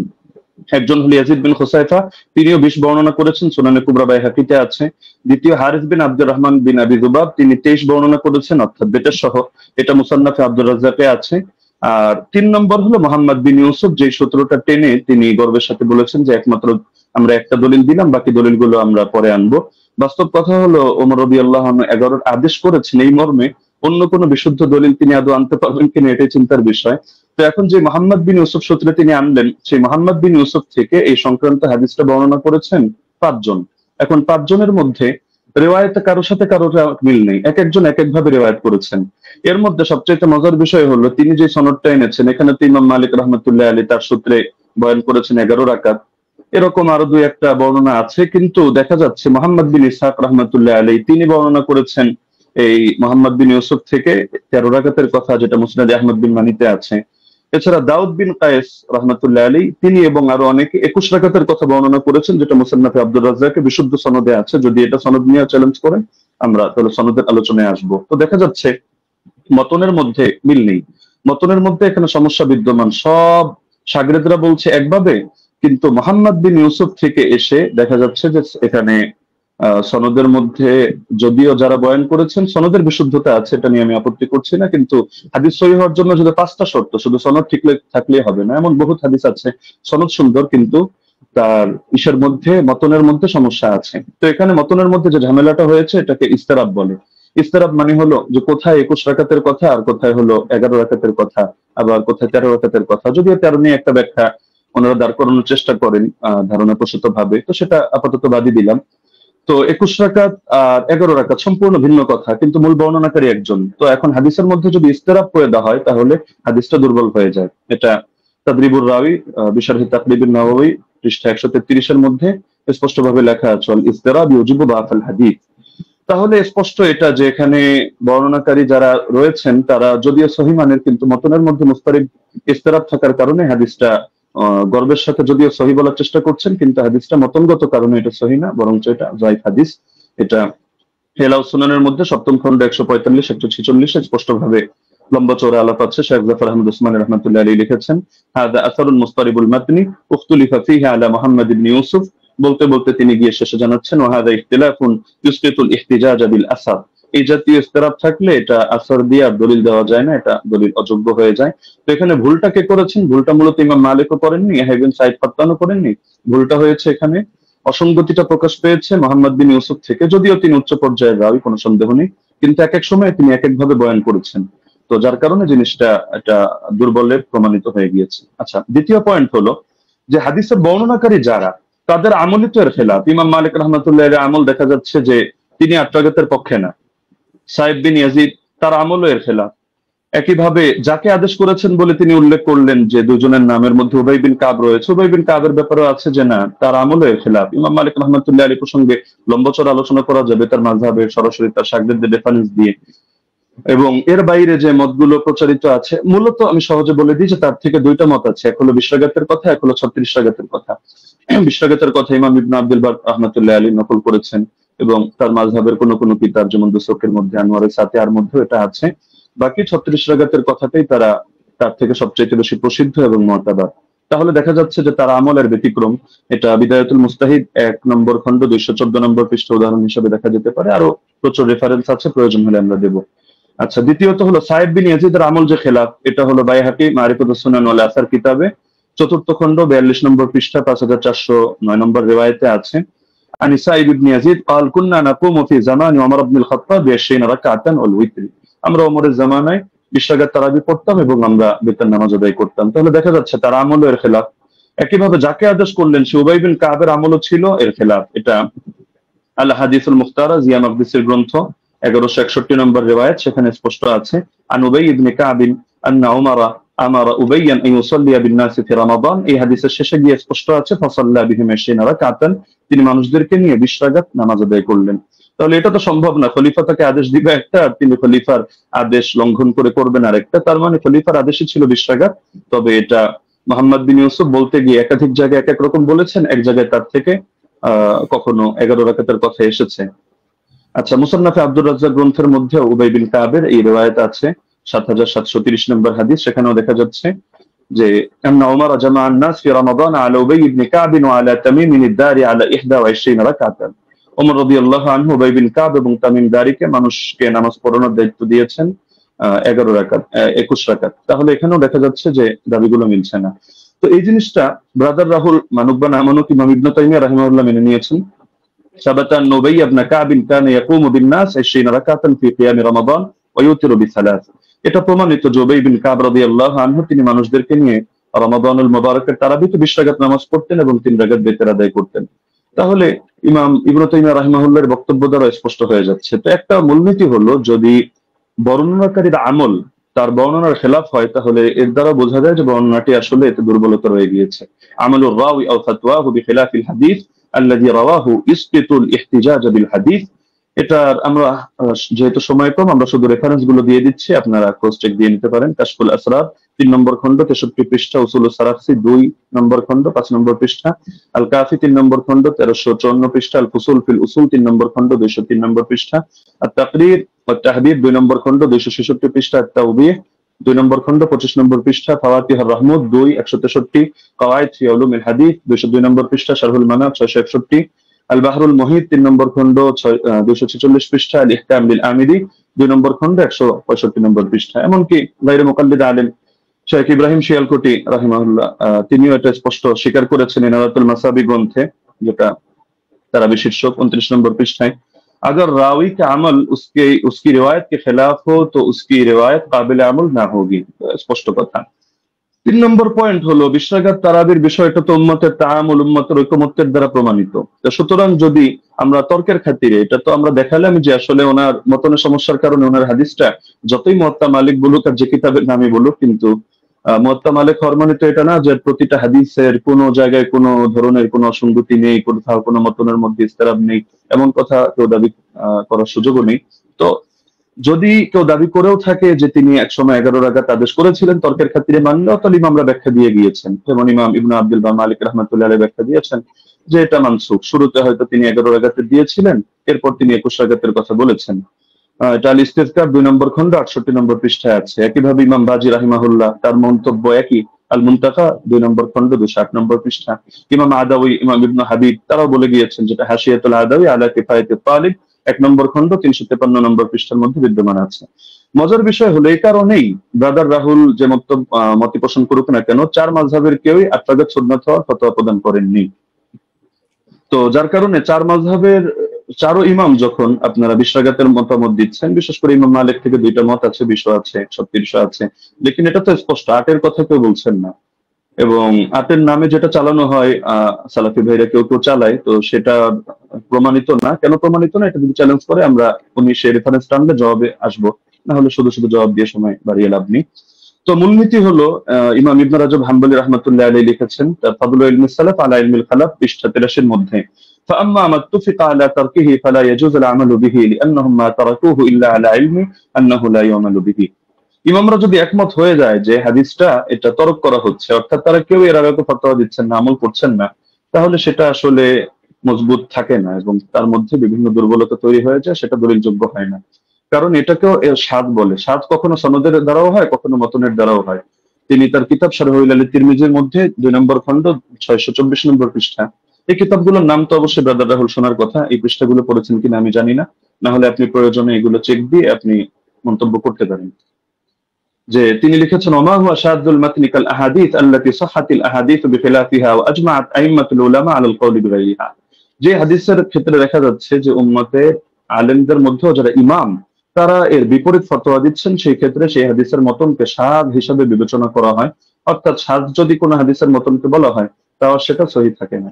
তাহলে দেখা যাচ্ছে যে যদি উনি পয়েন্ট বলেছেন অনেকগুলো এবং গর্বের সাথে বলেছেন, কিন্তু সবগুলো মিলে উনি সনদের আলোচনায় সীমাবদ্ধ থেকেছেন, মতনের আলোচনায় আসেননি। আমরা মতন থেকে কয়েকটা পয়েন্ট দেখালাম, আরো অনেক পয়েন্ট দেখানো সম্ভব, যে উনি যে হাদিসটা দেখিয়েছেন এটা মুস্তারিব একটা হাদিস। আচ্ছা, এখন প্রাসঙ্গিকভাবে কয়েকটা আলোচনা করে ফেলি যেহেতু হালকা সময় বাকি আছে। তিনি মুরসাল না মুনকাতি এটা নিয়ে একটু জ্ঞান দেওয়ার চেষ্টা করেছেন, যে এটাকে আমি কেন মুরসাল বললাম, মুনকাতি বলা উচিত ছিল।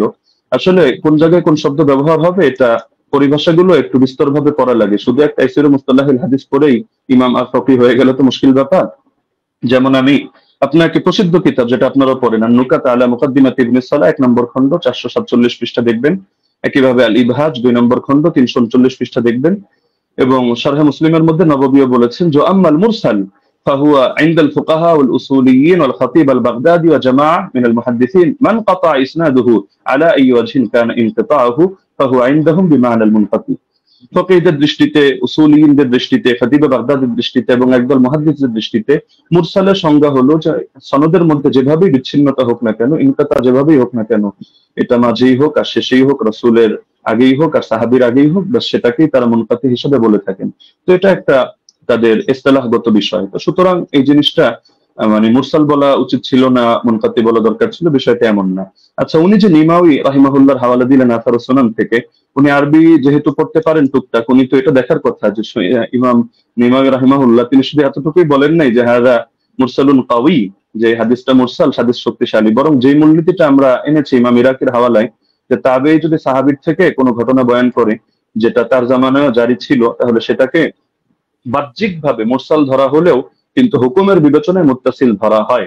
আমরা তো আলোচনা করছি শাস্ত্রীয় মূলনীতির আলোকে হুকুম প্রসঙ্গে, তো এই মূলনীতিটা আপনি যে কিতাবের হাওয়ালা দিলেন এবং মজার বিষয় যে স্ক্রিনশট দিলেন, আপনি এটাই যদি ভালো করে দেখেন টিকার মধ্যে খুঁজে পাবেন। তো দেখা যাচ্ছে আপনি একাংশ পরে তাড়াহুড়ো করে রেফারেন্স দিয়ে দিলেন, কিন্তু এটা আপনার নজরের বাইরে চলে গেল, যার কারণে নিমাউইকে আমার বিরুদ্ধে দাঁড় করিয়ে দিলেন। দ্বিতীয়ত দলিল সহ আমাদের মাসাইল কিতাবটাকে আমার বিরুদ্ধে দাঁড় করালেন। তবে মজার বিষয় হলো আপনি এই জিনিসটা খেয়াল করলেন না যে আমি বারবার বলছি যে বাহ্যিকভাবে দেখতে মুনকাতি, সূত্র বিচ্ছিন্ন, তবে আমরা হুকুম নিয়ে আলোচনা করছি যে হুকুমের বিবেচনায়, যেমন মারফুয়ে হুকমি তো এই শব্দ আপনার শোনার কথা, যে অনেক হাদিস এটা মারফু না, মানে আল্লাহ রাসূলের দিকে নিসবত করে সাহাবী বলেন নাই, কিন্তু সাহাবী বলেছেন স্বাভাবিক তার উক্তি হিসাবে, কিন্তু আমরা যখন বিবেচনা করছি আমরা বলছি মারফুয়ে হুকমি, মানে দেখতে যদিও এটা মাওকুফ হাদিস, সাহাবীর বর্ণনা, সাহাবীর উক্তি, কিন্তু হুকুমের বিবেচনায় এটা হলো মারফু, অর্থাৎ আমরা এটাকে মারফু হিসাবে বিবেচনা করব। এখন যদি আপনি এক কিতাব খুলে দেখেন, দেখো সে তো মাওকুফ বলেছে, অথবা আপনি এখন তাহলে মারফু বলছেন কিভাবে, তাহলে বলতে হবে ভাই বিবেচনাবোধের পার্থক্য তো আপনাকে বুঝতে হবে, একটা জাহিরি এতেবার, একটা হাকিকি এতেবার। জাহিরি বিবেচনায় হাদিসটাকে আপনার মুনকাতি মনে হতে পারে, কিন্তু আপনি শাস্ত্রের কথায় যখন আসবেন, শিরোনামে যেহেতু শাস্ত্রীয় আলোচনা, তো আপনি শাস্ত্র দিয়ে দেখতে হলে আপনি শাস্ত্রের মূলনীতির আলোকিত বিবেচনা করতে হবে, না হলে মূলনীতিকে চ্যালেঞ্জ করেন। আপনি অমুক কিতাবে এটা আছে, তমুক কিতাবে এটা আছে, শুধু এতটুকু বললে যথেষ্ট না, আপনাকে মাথায় রাখতে হবে একটা শাস্ত্র পরিগণিত হয় টোটাল পুরো বিষয়টাকে সামনে রেখে। কোরআনের এক আয়াত আর এক আয়াতের তাফসীর হয়, না হলে আপনি এক আয়াত দিয়ে মতকেও বৈধ করে দিতে পারবেন, আর এক আয়াত দিয়ে জিহাদকেও নিষিদ্ধ করে সব জায়গায় সবরের আদেশ দিতে পারবেন, কিন্তু পুরো সামগ্রিক ভান্ডারকে, শাস্ত্রকে সামনে রেখে আপনার সিদ্ধান্তে আসতে হবে। এই জিনিসটা যদি না বোঝেন তাহলে শুধু আবেগী কিছু কথা বলবেন বা একটু ইমোশনাল কিছু লেকচার হবে, লেকিন এর দ্বারা শাস্ত্রীয় কোনো কথা হবে না। তো যেহেতু সারা দেশ এটা দেখছে এবং আলেম ওলামা, তালিবুল ইলম সবাই মূল্যায়ন করছে, সুতরাং আমার অনুরোধ থাকবে নেক্সট পর্বে আপনি শাস্ত্রীয় আলোকে এই মূলনীতিগুলো চ্যালেঞ্জ করেন। ধন্যবাদ, জাযাকাল্লাহ। আমি কারেক্ট টাইম শেষ করলাম। ডক্টর আলী হাসান ওসাম, আপনাকে অনেক অনেক ধন্যবাদ। আমি আরেকটি জিনিস আপনাদেরকে মনে করিয়ে দিতে চাই যে আপনাদের জন্য আমাদের পক্ষ থেকে 2 মিনিট সময় ছিল বা আছে। আরেকটি খণ্ডন পর্ব আছে, আপনারা চাইলে 2 মিনিট আপনারা ব্যবহার করতে পারেন। আমি দ্বিতীয় খণ্ডন পর্বটি যাচ্ছি এবং এই খণ্ডন পর্বর পরেই আমাদের কোনো খণ্ডন পর্ব থাকছে না, একটাই লাস্ট। আমি প্রথমে চলে যাব ব্রাদার রাহুল হোসেন আপনার কাছে, এবং আপনি বললে আমি টাইমটা শুরু করি। একটা স্লাইড পড়েছি, স্লাইড 8 লেখা আছে, 8 লেখা আছে, দেখেন। জি পেয়েছি। জি স্ক্রিনে নিয়ে আসতে হবে। আচ্ছা, সময় স্টার্ট নাও। জি সো বিসমিল্লাহ। সম্মানিত দর্শক মণ্ডলী, উস্তাদজি যেটা শেষ করছেন সেটা দিয়ে শুরু করবো। উনি বললেন যে পালে ওসুলকে চ্যালেঞ্জ করতে। আমি চ্যালেঞ্জ করে দিয়েছি। উস্তাদজি আমার 8টা অভিযোগের 2টা পয়েন্টের জবাব দেয়নি এবং বলেছিল জবাব দেবে, এবং আমি নাকি স্বাস্থ্য সম্পর্কে তেমন না জানলে এটা সমস্যা, কিন্তু কোথায় যে সমস্যা তিনি এখন পর্যন্ত বলেননি। এটা একটা কেমন হয়ে গেল। উস্তাদজিকে আবার বলে দিয়ে ওসুলকে চ্যালেঞ্জ করেছি, একটু শুনবেন। আমি আপনাকে বলেছিলাম যে হাদিস সহিহ হওয়ার জন্য ইজমাই ওসুল হচ্ছে 5খানা শর্ত লাগবে। প্রথম হচ্ছে মুত্তাসিল হওয়া, সনদের মধ্যে শক্তিশালী হওয়া, সনদের মধ্যে বিচ্ছিন্ন যেন না হয়, এবং দেখানো হয়েছে যে সনদের মধ্যে বিচ্ছিন্নতা আছে। ইয়াহি সাইদ আল কাত্তান উমর বিন খাত্তাবের যুগ পান নাই। এটা হুকমান মারফু বা আপনি যতই প্রমাণ করার চেষ্টা করেন না কেন, কোনোভাবেই এটা প্রমাণ করা সম্ভব নয় যে সনদের মধ্যে ইনকিতা ঘটেনি, যেটা আমি দেবন্দি হানাফি বেল কিতাব থেকে দেখিয়েছি। 2 নম্বর বিষয়, এখানে তিনি আমাকে যে কথাটা আবার বলতে চাইলেন সেটা হাদিস সাজ হওয়া, এবং এর সঙ্গে সঙ্গে বললেন দেখেন 8 টাকাতে তারাবি যেটা দাদা রাহুল পেশ করেছেন সেটা মুয়াত্তা মালিক থেকে, আর মুয়াত্তা মালিকের সনদের রাবিদের মধ্যে কোনো সমস্যা নেই। তবে মতন নিয়ে ব্রাদার রাহুল কোনো কথা বলেনি। অভিযোগ করে তো দেখেন, অভিযোগ করলে তো জবাব দো, আপনি তো অভিযোগটা করেননি, বরং দ্বিতীয় পর্বে এসে অনেকগুলো 1 ডজন দলিল আপনি এখানে পেশ করেছেন। এটা একটা মানে কোয়ালিটি আছে, যে শেষ পর্বে একসঙ্গে অনেকগুলো দিয়ে দেবো যেন আর সময় না পাওয়া যায়, এটা আমরাও বুঝি। চলেন আপনার সেটার জবাব দিয়ে দিই। উনি বললেন যে মোহাম্মদ বিন ইউসুফ থেকে 3 জন, সাইদ বিন ইয়াজিদ থেকে টোটাল 6 জন হাদিস বর্ণনা করেছে তারাবির 20 রাকাতের টোটাল তারাবি রাকাত সংখ্যার উপরে। তার মধ্যে মোহাম্মদ বিন ইউসুফ একজন, যিনি 3 জন হাদিস বর্ণনা করেছে মোহাম্মদ বিন ইউসুফ থেকে। এক ইমাম মালিক যিনি 11 রাকাতের কথা বলেছে, যেটা আমার দলিল দেখিয়েছি।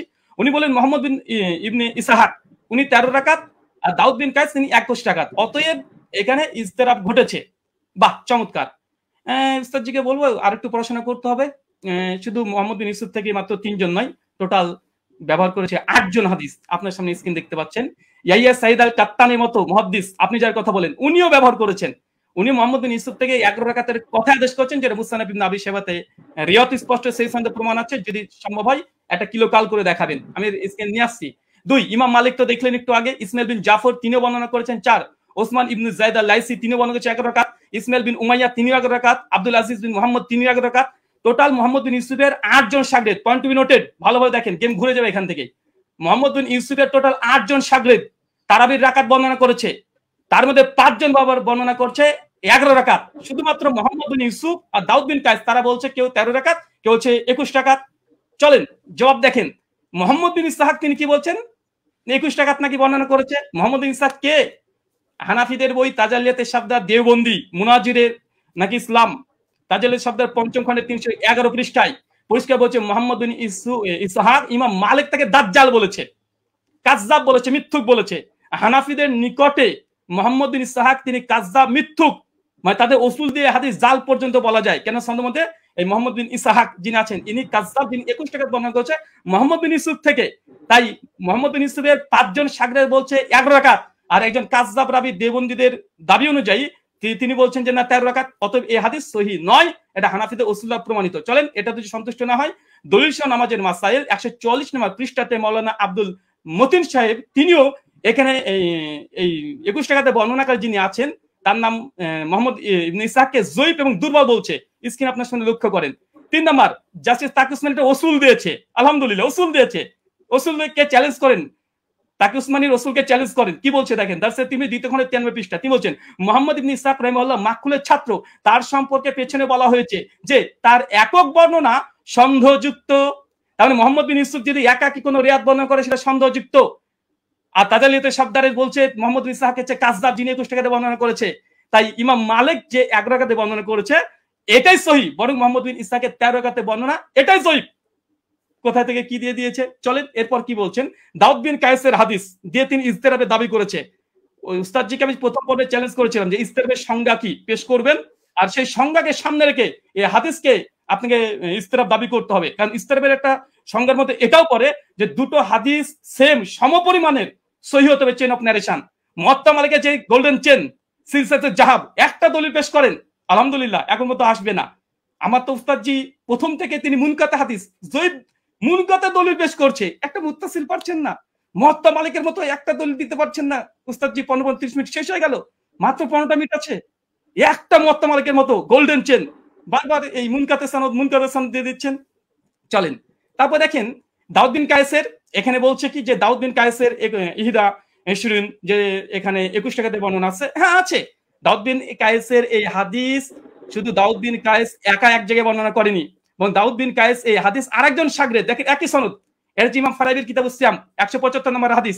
এই 175 নম্বর হাদিসে ওমর বিন খাত্তাব তারাবি জামাত করেছে, এখানে রাকাতের সংখ্যা উল্লেখ নেই। আর এইখানে দেখেন মুসান্নাফ আব্দুর রাজ্জাক উসমান সাহেব যে দলিল পেশ করেছে 21 টাকাতের, এই 21 টাকা যদি হয়েও যায় এখানে ওমর যে আদেশ করেছে দাউদ বিন কায়েসের বর্ণনাতে নেই। কিসের ইস্তেরাব? দাউদ বিন কায়েসের রিওয়াতে এখানে যে আদেশ করেছে নির্দেশ দিয়েছে ওমর নাই, ওমরের জামানায় পড়তো, কে পড়তো, কারা পড়তো, কে আদেশ করেছে, ওমর কি তাকে নির্দেশ করেছে, কিচ্ছু নাই। তাই ইস্তেরাব হওয়ার জন্য মতনের মোটামুটি সরাসরি কন্ট্রাডিকশন থাকতে হয়, সরাসরি কন্ট্রাডিকশন থাকতে হয়, অথবা দুটো মতন এমন সনদ এমন শক্তিশালী পর্যায়ের যেগুলো তাকবির দেওয়া সম্ভব নয়। এখানে 21 টাকাতে যে দাউদ বিন কায়েসের দুইজন এক জায়গাতে তিনি বর্ণনা করছেন, কোন রাকাত সংখ্যা তিনি বর্ণনা করছেন না। তাই এই দাউদ বিন কায়েসের 21 টাকাতের হাদিস দিয়ে তারপর যদি ধরেনি ফর সেক অফ আর্গুমেন্ট দাউদ বিন কায়েসের হাদিসে ওমর আদেশ দিয়েছেন নাই, তাই এই হাদিসকে সামনে রেখে মুয়াত্তা মালিকের হাদিসকে ইস্তেরাব দাবি করা এটা বেলপাক লেখাকের কি।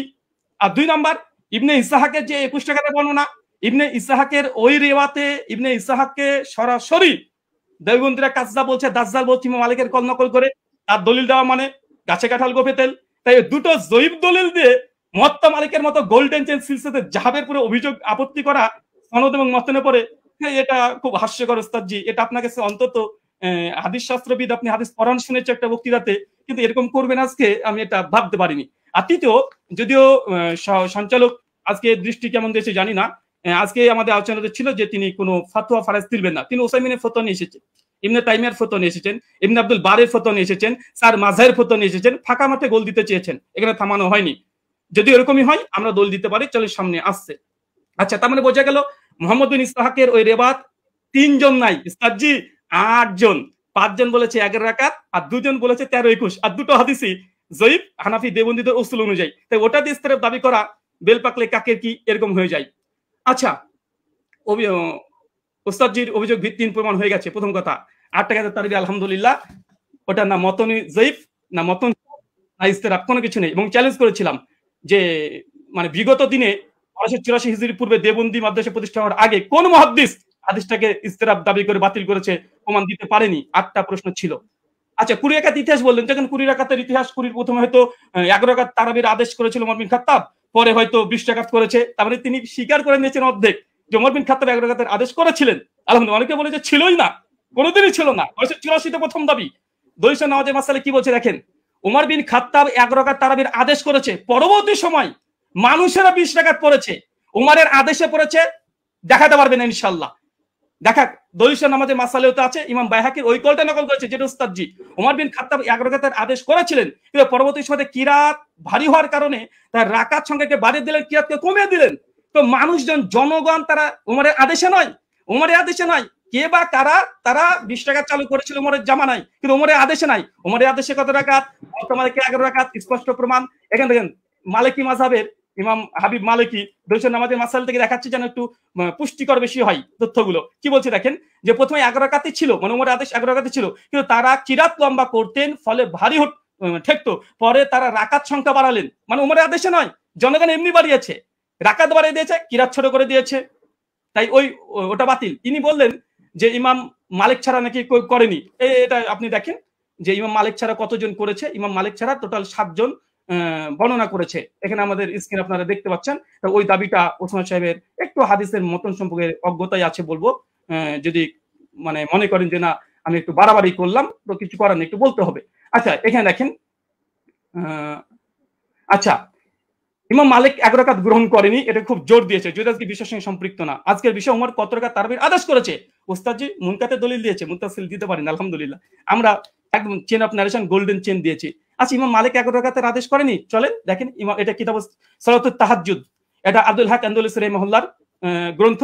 ইমাম মালিকের শাগরেদ ছাত্র তার বলছে, কি বলছে দেখেন, এখানে বলছে কলা শাহ বিন আব্দুল আজিজ আন মালিক, মানে ইমাম মালিকের ছাত্র, তিনি রিওয়ায়াত করছেন, কি বলছেন, আল্লাজি আখতারা বিহা, ইমাম মালিক যেটাকে গ্রহণ করেছে, ইখতিয়ার করেছে, কি করেছে, বিহি নাফসি, ইমাম মালিক নিজের জন্য কত রাকাত তিনি করেছেন।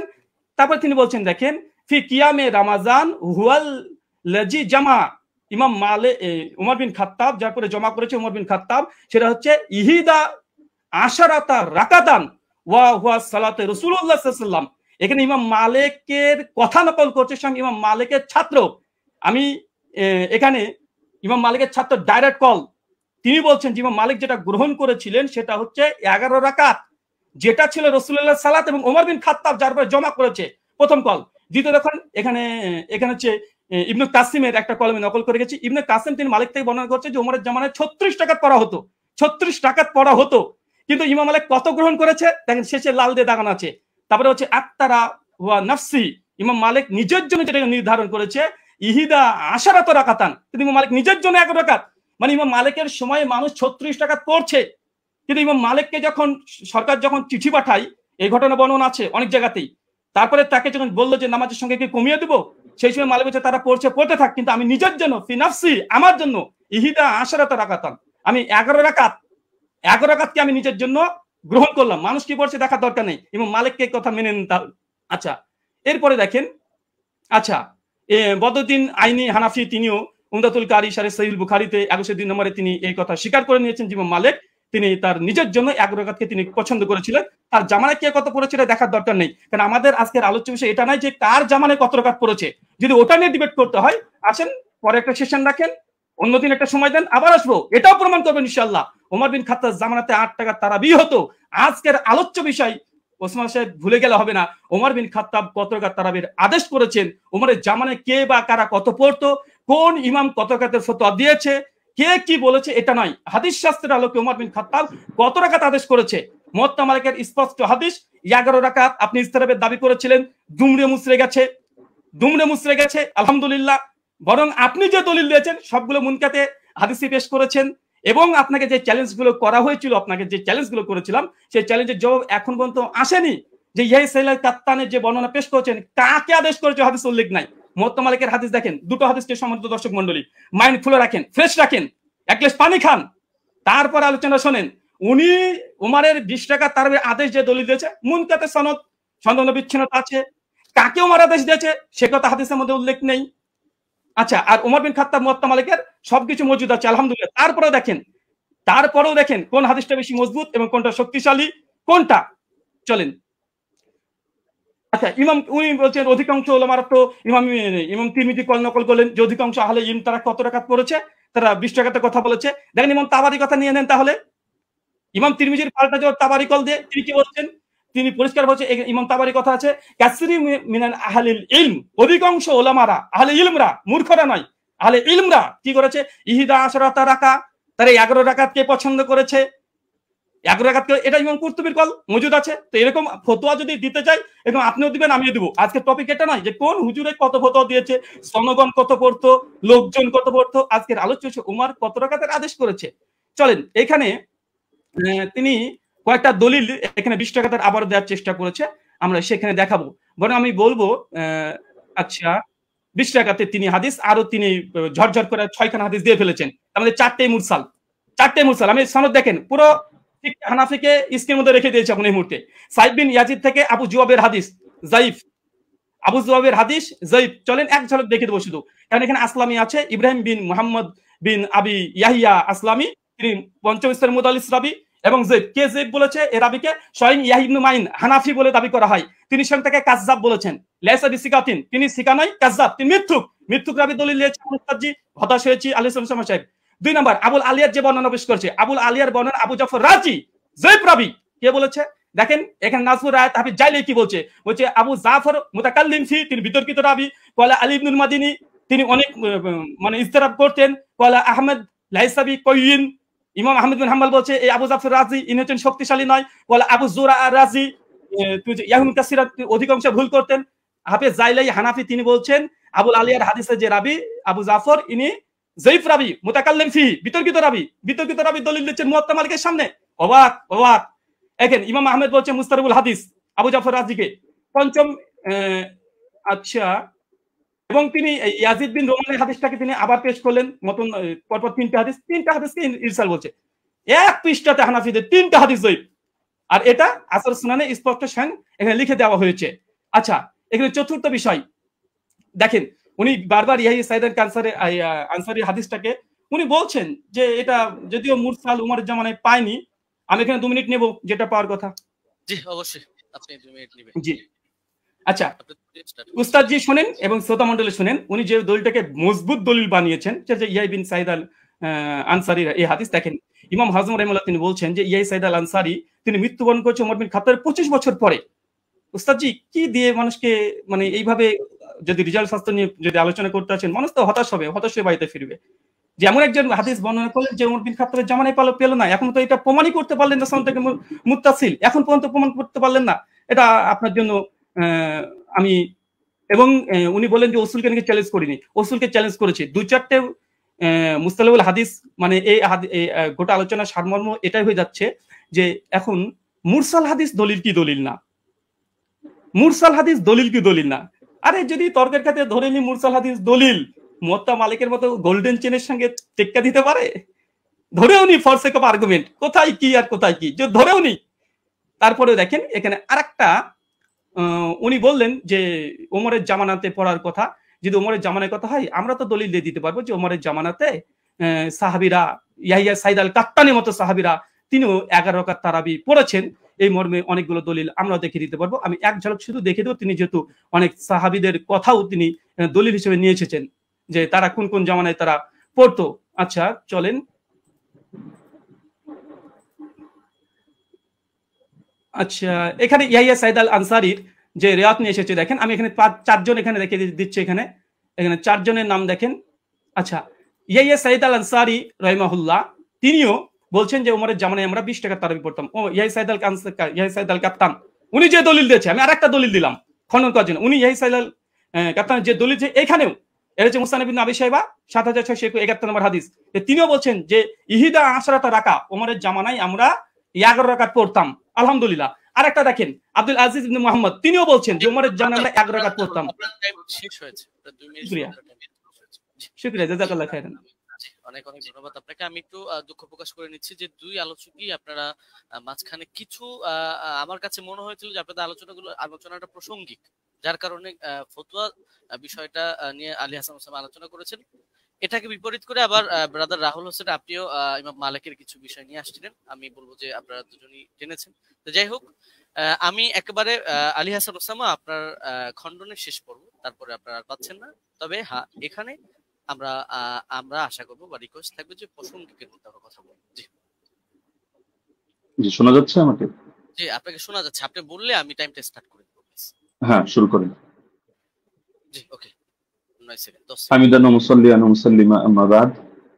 ব্রাদার রাহুল ভাইয়ের ব্যাপারে আমি একটা হতাশা প্রকাশ করছি। এই লিখিত সাজানো গোছানো ফরম্যাট দিয়ে আমার কথাগুলো খণ্ডন করতে চাইলে সবচাইতে বড় যে ঝামেলাটা আপনি পড়েছেন, আমি কথা বলি 50টা আর আপনি লিখিত ফরম্যাট থেকে সেই আগে চর্বিত চর্বণ যা সাজিয়ে রেখেছেন এবং 3 বছর থেকে বয়ানও যা বলছেন ওই সেগুলোই টেনে টেনে আপনি শুধু আগের কথাগুলোই করেন, অথচ অধিকাংশ পয়েন্ট আপনি কি বোঝেনই না, না ইচ্ছাকৃত এড়িয়ে চলেন, আমি ধরতে পারি না।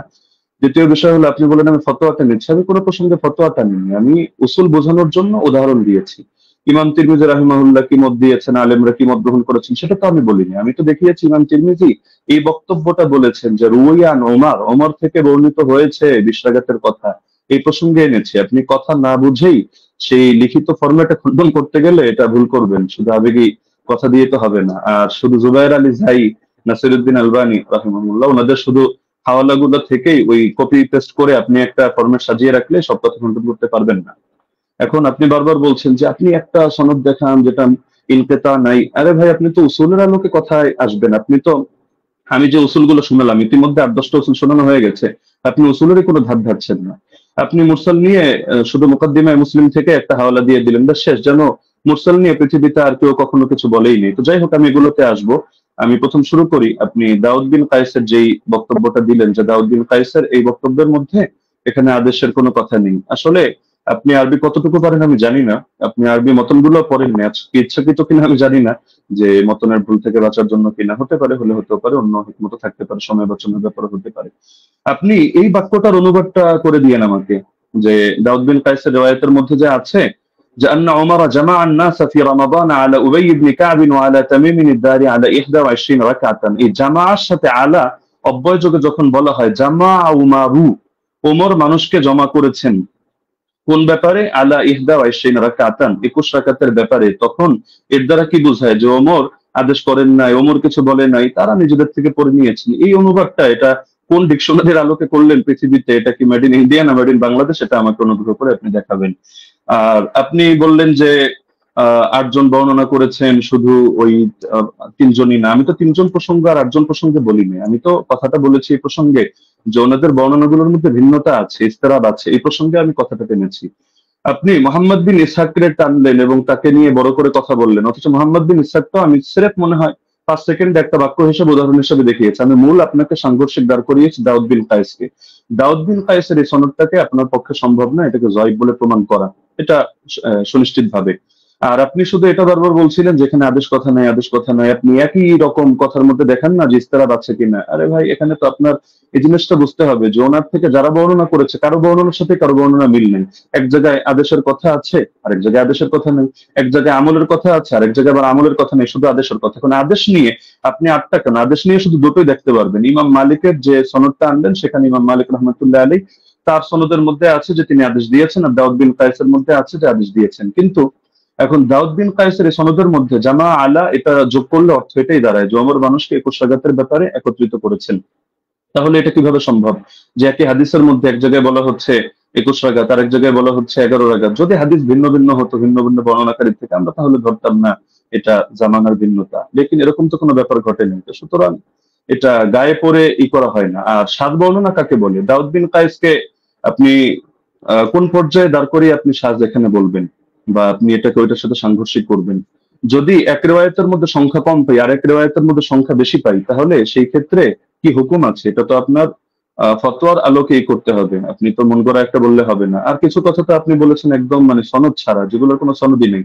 আপনি ইমাম মালিকের একটা ফতোয়া আনলেন, হলো তার এক শাগরেদ বলেছেন, তার শাগরেদ থেকে কি আপনি শুনেছেন না কিতাবের লেখক ডাইরেক্ট শুনেছে? মাঝখানে সনদগুলো গেল কোথায়? আর আপনি মাযহাব নিয়ে কথা বলতে চাইলে মাযহাবের ব্যাপারে মূলনীতিগুলো তো আপনার জানা থাকা দরকার। ধরেন মালিকি মাযহাব নিয়ে আমি 100টা মত পেলাম, তাহলে আমি কোন মতটা চূড়ান্ত ধরবো? এখন ইমাম মালিক থেকে একটা বিশুদ্ধ মত দেখাতে পারবেন না যে ইমাম মালিক রহমতুল্লাহ আলাইহি কোথাও আত্রাগাতের মতামত দিয়েছেন। আপনি হাফিজ ইবনে হাজার আসকালানী রহমতুল্লাহ আলাইহি, আপনাদেরও পছন্দের ব্যক্তিত্ব, তার কিতাব থেকেও আপনারা দেখে নিতে পারেন, অথবা তার হাওয়ালা আমি হুবহু বাক্য বলে দিচ্ছি। তিনি লিখেছেন ইতিমাদুহুম ফিল আহকাম ওয়াল ফাতওয়া আলা মা রাওয়াহু ইবনুল কাসিম আন মালিক সাওয়াউন ওয়াফাকা মা ফিল মুওয়াত্তা আম লা। যে ফতোয়া দেওয়ার ক্ষেত্রে, বিধিবিধান বর্ণনা করার ক্ষেত্রে ইবনুল কাসিম যেটা বর্ণনা করবে ইমাম মালিক থেকে, সেটাই গ্রহণযোগ্য, এবং সেটা মুওয়াত্তা কিতাবের মধ্যে যা আছে তার সাথে মিলুক বা না মিলুক, এটা হলো মাযহাবের মূল ভিত্তি হিসেবে ধরা হবে। এটা তাজিলুল মানফা 4 নম্বর পৃষ্ঠার মধ্যে পেয়ে যাবেন। তো ওনার শাগরেদ ইবনুল কাসিম বলেন, ইবনে আইমান বলেন, তাদের থেকে কোথাও আপনি আত্রাগাতের দূরতম কথাও দেখাতে পারবেন না। আত্রাগাতের কথা আল্লামা আইনি যেটা এনেছেন, সৈয়দী যেটা এনেছেন, আপনি সৈয়দীটা তো আনেননি, এটা আপনার নজরে পড়ে নেই হয়তো, যে জায়গা থেকে কপি পেস্ট করেছেন। না হলে এর বিপরীতে আমি আপনাকে, যদি 100 চান আমি 100 হাওলা আপনাকে দিয়ে দিতে পারবো। যদি আপনি বলেছেন যে আলাদা ডিবেটের আয়োজন করলে, তো ঠিক আছে, করতে পারেন।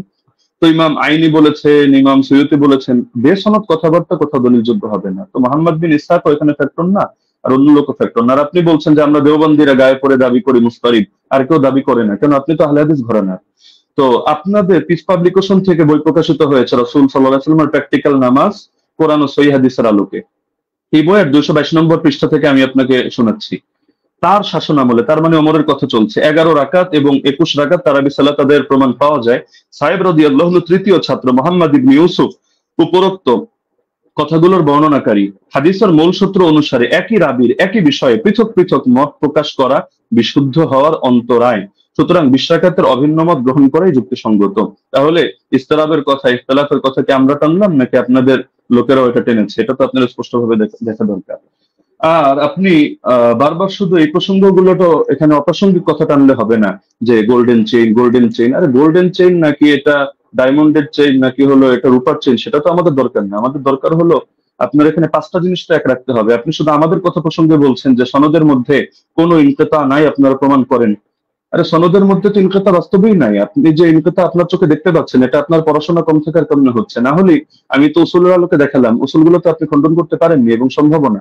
তো যার কারণে সনদের মধ্যে তো ইনকিতা নেই, তো শুধু গায়ের জোরে বললে তো হবে না। তো হাদিসটা যারা বলেছে হাদিস সহি হওয়ার জন্য এই 5টা শর্ত, সেই ইমামরাই, এটা অন্য কোনো ইমাম না। আমি আজিব গারিব কারো নাম টানি নাই বা আমাদের কোনো বড় হুজুরের নাম টানি নেই, তারাই এই মূলনীতিটা দাঁড় করিয়েছেন। তো সুতরাং এটাকে আপনি গায়ের জোরে অথবা চাপার জোরে বা একটা হাসি দিয়ে ফেলে দেওয়ার মতো বিষয় না। তো আবার কিছু আলোচনা টেনেছেন একেবারে অপ্রাসঙ্গিক, যেমন ওমর কাকে আদেশ দিয়েছেন। আচ্ছা, ওমর আপনাকে আদেশ দিল বা আমাকে আদেশ দিল, কাকে আদেশ দিল এটার সাথে কোন বিষয়ের সম্পর্ক? এখন রাজুলান, এই রাজুলান শব্দটা যদি এমন হয় যে পৃথিবীর কেউ কোনোদিন জানতে পারলো না যে রাজুলানটাকে উবাই বিন কাব নাকি তামিম দারি নাকি অন্য কোনো সাহাবী, এটা কি সমস্যা? আমাদের তো আলোচ্য বিষয় এটা যে ওমর রাদিয়াল্লাহু আনহু তিনি কত রাকাতের আদেশ করেছেন, 8 নাকি 20। 8-এর পক্ষে আপনি যে দলিল দিয়েছেন সেই দলিলটা মুস্তারিব একটা রিওয়ায়াত, যে রিওয়ায়াতটা গ্রহণযোগ্য না। আপনাদের কিতাবের মধ্যেই লেখা আছে যে না, এই রিওয়ায়াতটা দলিলযোগ্য হয় না। তো সুতরাং এটা তো আমাদের এখানে টেনে লাভ নেই। তার মধ্যে আরো কিছু আলোচনা টেনেছেন একেবারে প্রাসঙ্গিক, যে এমন জিনিস দেখান, অমুকের আগে কে করেছে, তমুকের আগে কে করেছে, মাদানী রাওয়ি, সিলসিলাতুল জাহাবিয়া, গোল্ডেন চেইন ইত্যাদি। এগুলো দেখানো না দেখানো তো মূল বিষয় না। আপনি অপ্রাসঙ্গিক প্রশ্ন আমিও চাইলে আপনাকে 100টা করতে পারি, কিন্তু আমি পূর্বের অংশগুলোতে একটা অপ্রাসঙ্গিক কথা বলিনি। অতি অল্প সময়ের মধ্যে শুধু আপনাকে আমি মূলনীতিগুলো বলেছি, লেকিন আপনি যেহেতু আগে একটা ফরম্যাট সাজিয়ে এনেছেন, তো যার কারণে মূলনীতিগুলো আপনি করেননি। এই যে আবু জাফরকে নিয়ে আপনি মাঝখান থেকে কথা প্রসঙ্গে টেনেছেন, যদি আমি এগুলো মূল দলিল দেইনি। আরো মজার বিষয় হলো আপনি এমন কিছু খণ্ডন করে দিয়েছেন যেটা আমি বলিই নাই। আবার আমি যেটা বলেছি এমন অধিকাংশ পয়েন্ট দিয়েছেন বাদ দিয়ে কয়েকটা রিওয়ায়াত বললেন যে আপনি এটা বলেছেন, আমি হতাশ, অথচ এটার জবাব এটা, অথচ সেটা আমি বলিনি। তো মাঝখানে আবু জাফরকে টেনে এনেও আপনি দাঁড় করিয়ে দিলেন যে আবু জাফর এটা সর্বসম্মতিক্রমে যায়িফ, কিছু কারণও টানলেন, অথচ আবু জাফর মুখতালাফ ফিহি যায়িফ না। যদিও এটা মূল আলোচনা, প্রাসঙ্গিক ভাবে বলছি, মুখতালাফ ফিহি যায়িফ না। তাকে নিয়ে ইখতিলাফ হওয়া ভিন্ন জিনিস, আর চূড়ান্ত ভাবে যায়িফ হিসেবে স্বীকৃত হওয়া ভিন্ন জিনিস। আপনি যে মত টানলেন এই মতের মধ্যেও তো আপনি মিস্টেক করেছেন। দেখা যাচ্ছে আলবানী রাহিমাহুল্লাহ এক্ষেত্রে এই কাজটা করেছেন, সদুকুন এই শব্দটা বাদ দিয়ে পরবর্তী যে কথাটা তিনি ভুল করেন ইত্যাদি, তার মধ্যে সমস্যা, ওই কথাটা টেনেছেন। তো সদুকুন হুকুমটা বাদ দিয়ে দিয়েছেন। অথচ আবু জাফরকে নিয়ে যদি দেখেন, ইয়াহয়া ইবনে মাইন সিকা বলেছেন, ইবনু আবি মারিয়াম বলেছেন তার হাদিস লেখা যাবে, সমস্যা নেই। ইবনুল মাদিনী বলেছেন সে আমাদের দৃষ্টিতে সিকা, ইবনু আম্মার মাউসিলি বলেছেন সিকা, আবু হাতিম বলেছেন সিকা সাদুক সালিহুল হাদিস, জাকারিয়া সাজি বলেছেন সাদুকুন লাইসা বিমুতকিনিন, ইবনু আদি বলেছেন লাহু আহাদিসু সালিহা ওয়াকাদ রাওয়া আনহু الناس واحاديثها عامتها مستقيمه وارجو انه لا باس به। ইবনু সাদ বলেছেন কানা সিকা, হাকিম বলেছেন সিকা, ইবনু আব্দুল বার বলেছেন হুয়া ইনদাহুম সিকা আলিমুন বিতাফসিরিল কোরআন। এগুলো আরো দেখতে পারেন আপনি তাহযিবুত তাহযিব 10 নম্বর খণ্ড 62 নম্বর পৃষ্ঠা। তো আবার তার থেকে কি কি দুর্বল বর্ণনা, এগুলো আলাদা লিস্ট আপনি পাবেন হাফেজ ইবনে আদির কিতাবের মধ্যে, আল কামিল, যেটা 5 নম্বর খণ্ড 255 পৃষ্ঠা। সেখানে দেখবেন এই তারাবি সংক্রান্ত রিওয়ায়াতটা তিনি টানেননি। তো বারবার আপনি মুরসাল এই গায়ের জোরে মুরসাল সাব্যস্ত করে দিয়েই কথা তো শেষ না। আমরা যে মূলনীতিগুলো বললাম, আর এটাও আমরা দেখালাম যে সনদ কোথাও সহি না হওয়ার পরও সেই ক্ষেত্রে আপনার হুকুম আরোপ করে দেওয়া হয় যে এই জিনিসটা যেহেতু উম্মতের ব্যাপক আমলের মধ্যে আছে, কখনো কখনো সেটাকে আমলযোগ্য বানিয়ে দেওয়া হয়। এটা মানে ইমামদের সর্বসম্মত একটা উসুল, যদি আমরা এগুলোকে কোনোটাকে মূল ধরি নেই। আপনি তো এখানে বলতে চাচ্ছেন আপনার মূল কথাই এটা যে ইয়াহইয়া বিন সাঈদ হয়তো কোন আলতু ফালতু রাওয়ী থেকে এনেছেন এবং হাদিসের মধ্যে একটা দুর্বলতা তৈরি হয়েছে, অথচ প্রথম ধাপের মূলনীতিগুলোর মধ্যে আমরা যা বলেছি এখানে আপনার কথাগুলো খণ্ডন হয়ে যায়। পাশাপাশি সেই জামানার আমলগুলোকে আপনি যেভাবে উড়িয়ে দিচ্ছেন যে যার যেভাবে মনে চায় আমল করেছে, লেকিন এই জায়গায় ওমর রাদিয়াল্লাহু আনহু আদেশ হয়তো ছিল না। আপনি খেলাফতের জামানা দেখেন নাই, নরেন্দ্র মোদীর জামানা দেখেছেন, এই হিসাবে আপনার এমন মনে হতে পারে যেখানে সাহাবীরা বলছেন যে সাহাবীরা আমল করতেন, কানু ইয়াকুমুন অথবা কুন্না নাকুমু, আমরা আমল করতাম। তো তারা সকলে আমল করতেন আর খলিফা এখানে কিছু জানতো না, কিন্তু কোন বাড়িতে কি হচ্ছে না হচ্ছে এরকম সূক্ষ্মাতি সূক্ষ্ম অনেক বিষয় পর্যন্ত খলিফা জেনে যাচ্ছে। এটা তো অদ্ভুত ব্যাপার। খেলাফতের জামানার ব্যাপারেও যে বেদাত ওমরের জামানায় চলছে, যে ওমর একেবারে হুদাইবিয়া সন্ধি হলো যে গাছের নিচে সেই গাছ কেটে দিয়ে আসছে, হাজরে আসওয়াদ চুমু খাওয়ার সময় পর্যন্ত ক্লিয়ার ভাবে বলছে যে আমি এই আকীদা পোষণ করি না তুমি কারো ক্ষতি করতে পারো, উপকার করতে পারো, বরং আমি এজন্য করছি তোমার গায়ে চুমু খাচ্ছি যে আল্লাহ রাসূল সাল্লাল্লাহু আলাইহি ওয়াসাল্লাম চুমু খেয়েছেন এই কারণে। তো আপনি যে কথাগুলো বললেন একটা নতুন কথা আসলে আমি পাইনি, এগুলো হাফেজ জুবাইর আলী জাহিদ কিতাব যদি কেউ পড়ে বা শাইখ আলবানী সালাতুত তারাবি পড়ে অথবা আপনার আব্দুর রহমান মোবারকপুরি সাহেবের কিতাবগুলো পড়ে, ব্যাস ওই যা বলেছে আপনিও ঘুরে ফিরে সেই কথাগুলোই বলেছেন। বাকি মজার একটা বিষয় হলো আমি এমন অনেক উসুল টেনেছি যেটা হয়তো আপনার কমন পড়ে নাই, তো যার কারণে আপনি এই জিনিসগুলোকে পুরো স্কিপ করে চলে যাচ্ছেন। তাই ছিল মুস্তালাহিল হাদিস। আর এই পৃথিবীর ইতিহাসে হাদিসের ইস্তালা নিয়ে কি এই কিতাবটা এই মাত্র কয়দিন আগে লেখা হলো, এর আগে ১,৫০০ বছরে হাদিসের ইস্তালার উপরে কোনো কিতাব লেখা হয়নি। আপনি মুরসালের সংজ্ঞা দেখাচ্ছেন যে মুনকাতি হাদিস কারো মতে গ্রহণযোগ্য না। আচ্ছা কোন পর্যায়ে মুনকাতি গ্রহণযোগ্য না? খালি শিরোনাম দিয়ে হুকুম লাগিয়ে দিলেই হয়? তাহলে তো ঈমান ভঙ্গের কারণ যে 10টা শেখ মোহাম্মদ বিন আব্দুল ওয়াহাব নজদি রাহিমাহুল্লাহ থেকে বর্ণিত আছে, এগুলো শিখে সবাই খারিজি হবে এভাবে যে যে জাদু করে ব্যাস সেই কাফের হয়ে গিয়েছে, যে কাফেরদেরকে মুসলমানদের বিরুদ্ধে সাহায্য করে, কোনো শর্ত নাই, কোনো হদ নাই, কোনো কয়েদ নাই, ঢালাওভাবে কাফের হয়ে গিয়েছে। তো এভাবে শিরোনাম দেখলে তো মুশকিল, এগুলোর ব্যাখ্যা তো ইমামদের থেকেই নিতে হবে, বক্তব্য যাদের থেকে নিবেন আপনার বক্তব্যের ব্যাখ্যাও তো তাদের থেকে নিতে হবে। আর আপনি বললেন যে আমি কথা প্রসঙ্গে মেনে নিয়েছি যে ওমর রাদিয়াল্লাহু তাআলা আনহু তিনি শুরুতে ১১ রাকাতের আদেশ দিয়েছিলেন। এটাও তো আমি আমার বাক্যগুলোকে খেয়াল করেন না, আমি কি বোঝেন না, আমি ধরতে পারি না, নাকি আপনি পয়েন্টগুলো নোট মানে লিখে না রাখার কারণে এমন ঝামেলা হচ্ছে সেটাও বুঝতে পারি না। যে দেখা যাচ্ছে যে এটা তো আমি বলেছি তর্কের খাতিরে যদি মানে অনেক কথা আমি দুই ভাবে জবাব দিয়েছি, জবাবে ইলজামি, জবাবে তাসলিমি, ইলমি উসুলের আলোকে। তো দুই ভাবে জবাব দেওয়ার কারণে আপনি আগের পরের কথা বাদ দিয়ে মাঝখান থেকে একটা অংশ টান দিলে তো হবে না। আর কোন মুনকাতি, কোন মুরসাল, কোন ক্ষেত্রে কি হুকুমে যাবে এটা তো আপনাকে শাস্ত্রীয় আলোকে বুঝতে হবে। আপনি যে কোনো জিনিস শুধু একটা ব্যাস গোল্ডেন চেইন, মাদানী রাউই অথবা বুখারী মুসলিমের শর্তে উন্নীত ইত্যাদি ইত্যাদি একটা বলে দিলেন ব্যাস হয়ে গেল, বিষয়টা এমন না। যেহেতু আলোচনা আমাদের শাস্ত্রীয় বিষয়, এটা কোনো মাযহাবী তাকলিদি বিষয় না যে মুখোমুখি রেফারেন্সে আমাদের কথা বলতে হবে। ইবনে উসাইমিনের হাওয়ালায় আপনি বললেন যে আমি কয়েকটা কথা টেনেছি, ওইখানে আমি ইবনে উসাইমিনের হাওয়ালায় টানি না, শেখ সালেহ আল মুনাজ্জিদের হাওয়ালায় টেনেছি, এটা আবেগে আপনি কয়েকবার এটা উচ্চারণ করেছেন। আর এখানে আমি তার ফতোয়া দেখাইনি, আমি এখানে ফতোয়া উল্লেখ করার জন্য বসিও নেই আপনার সামনে।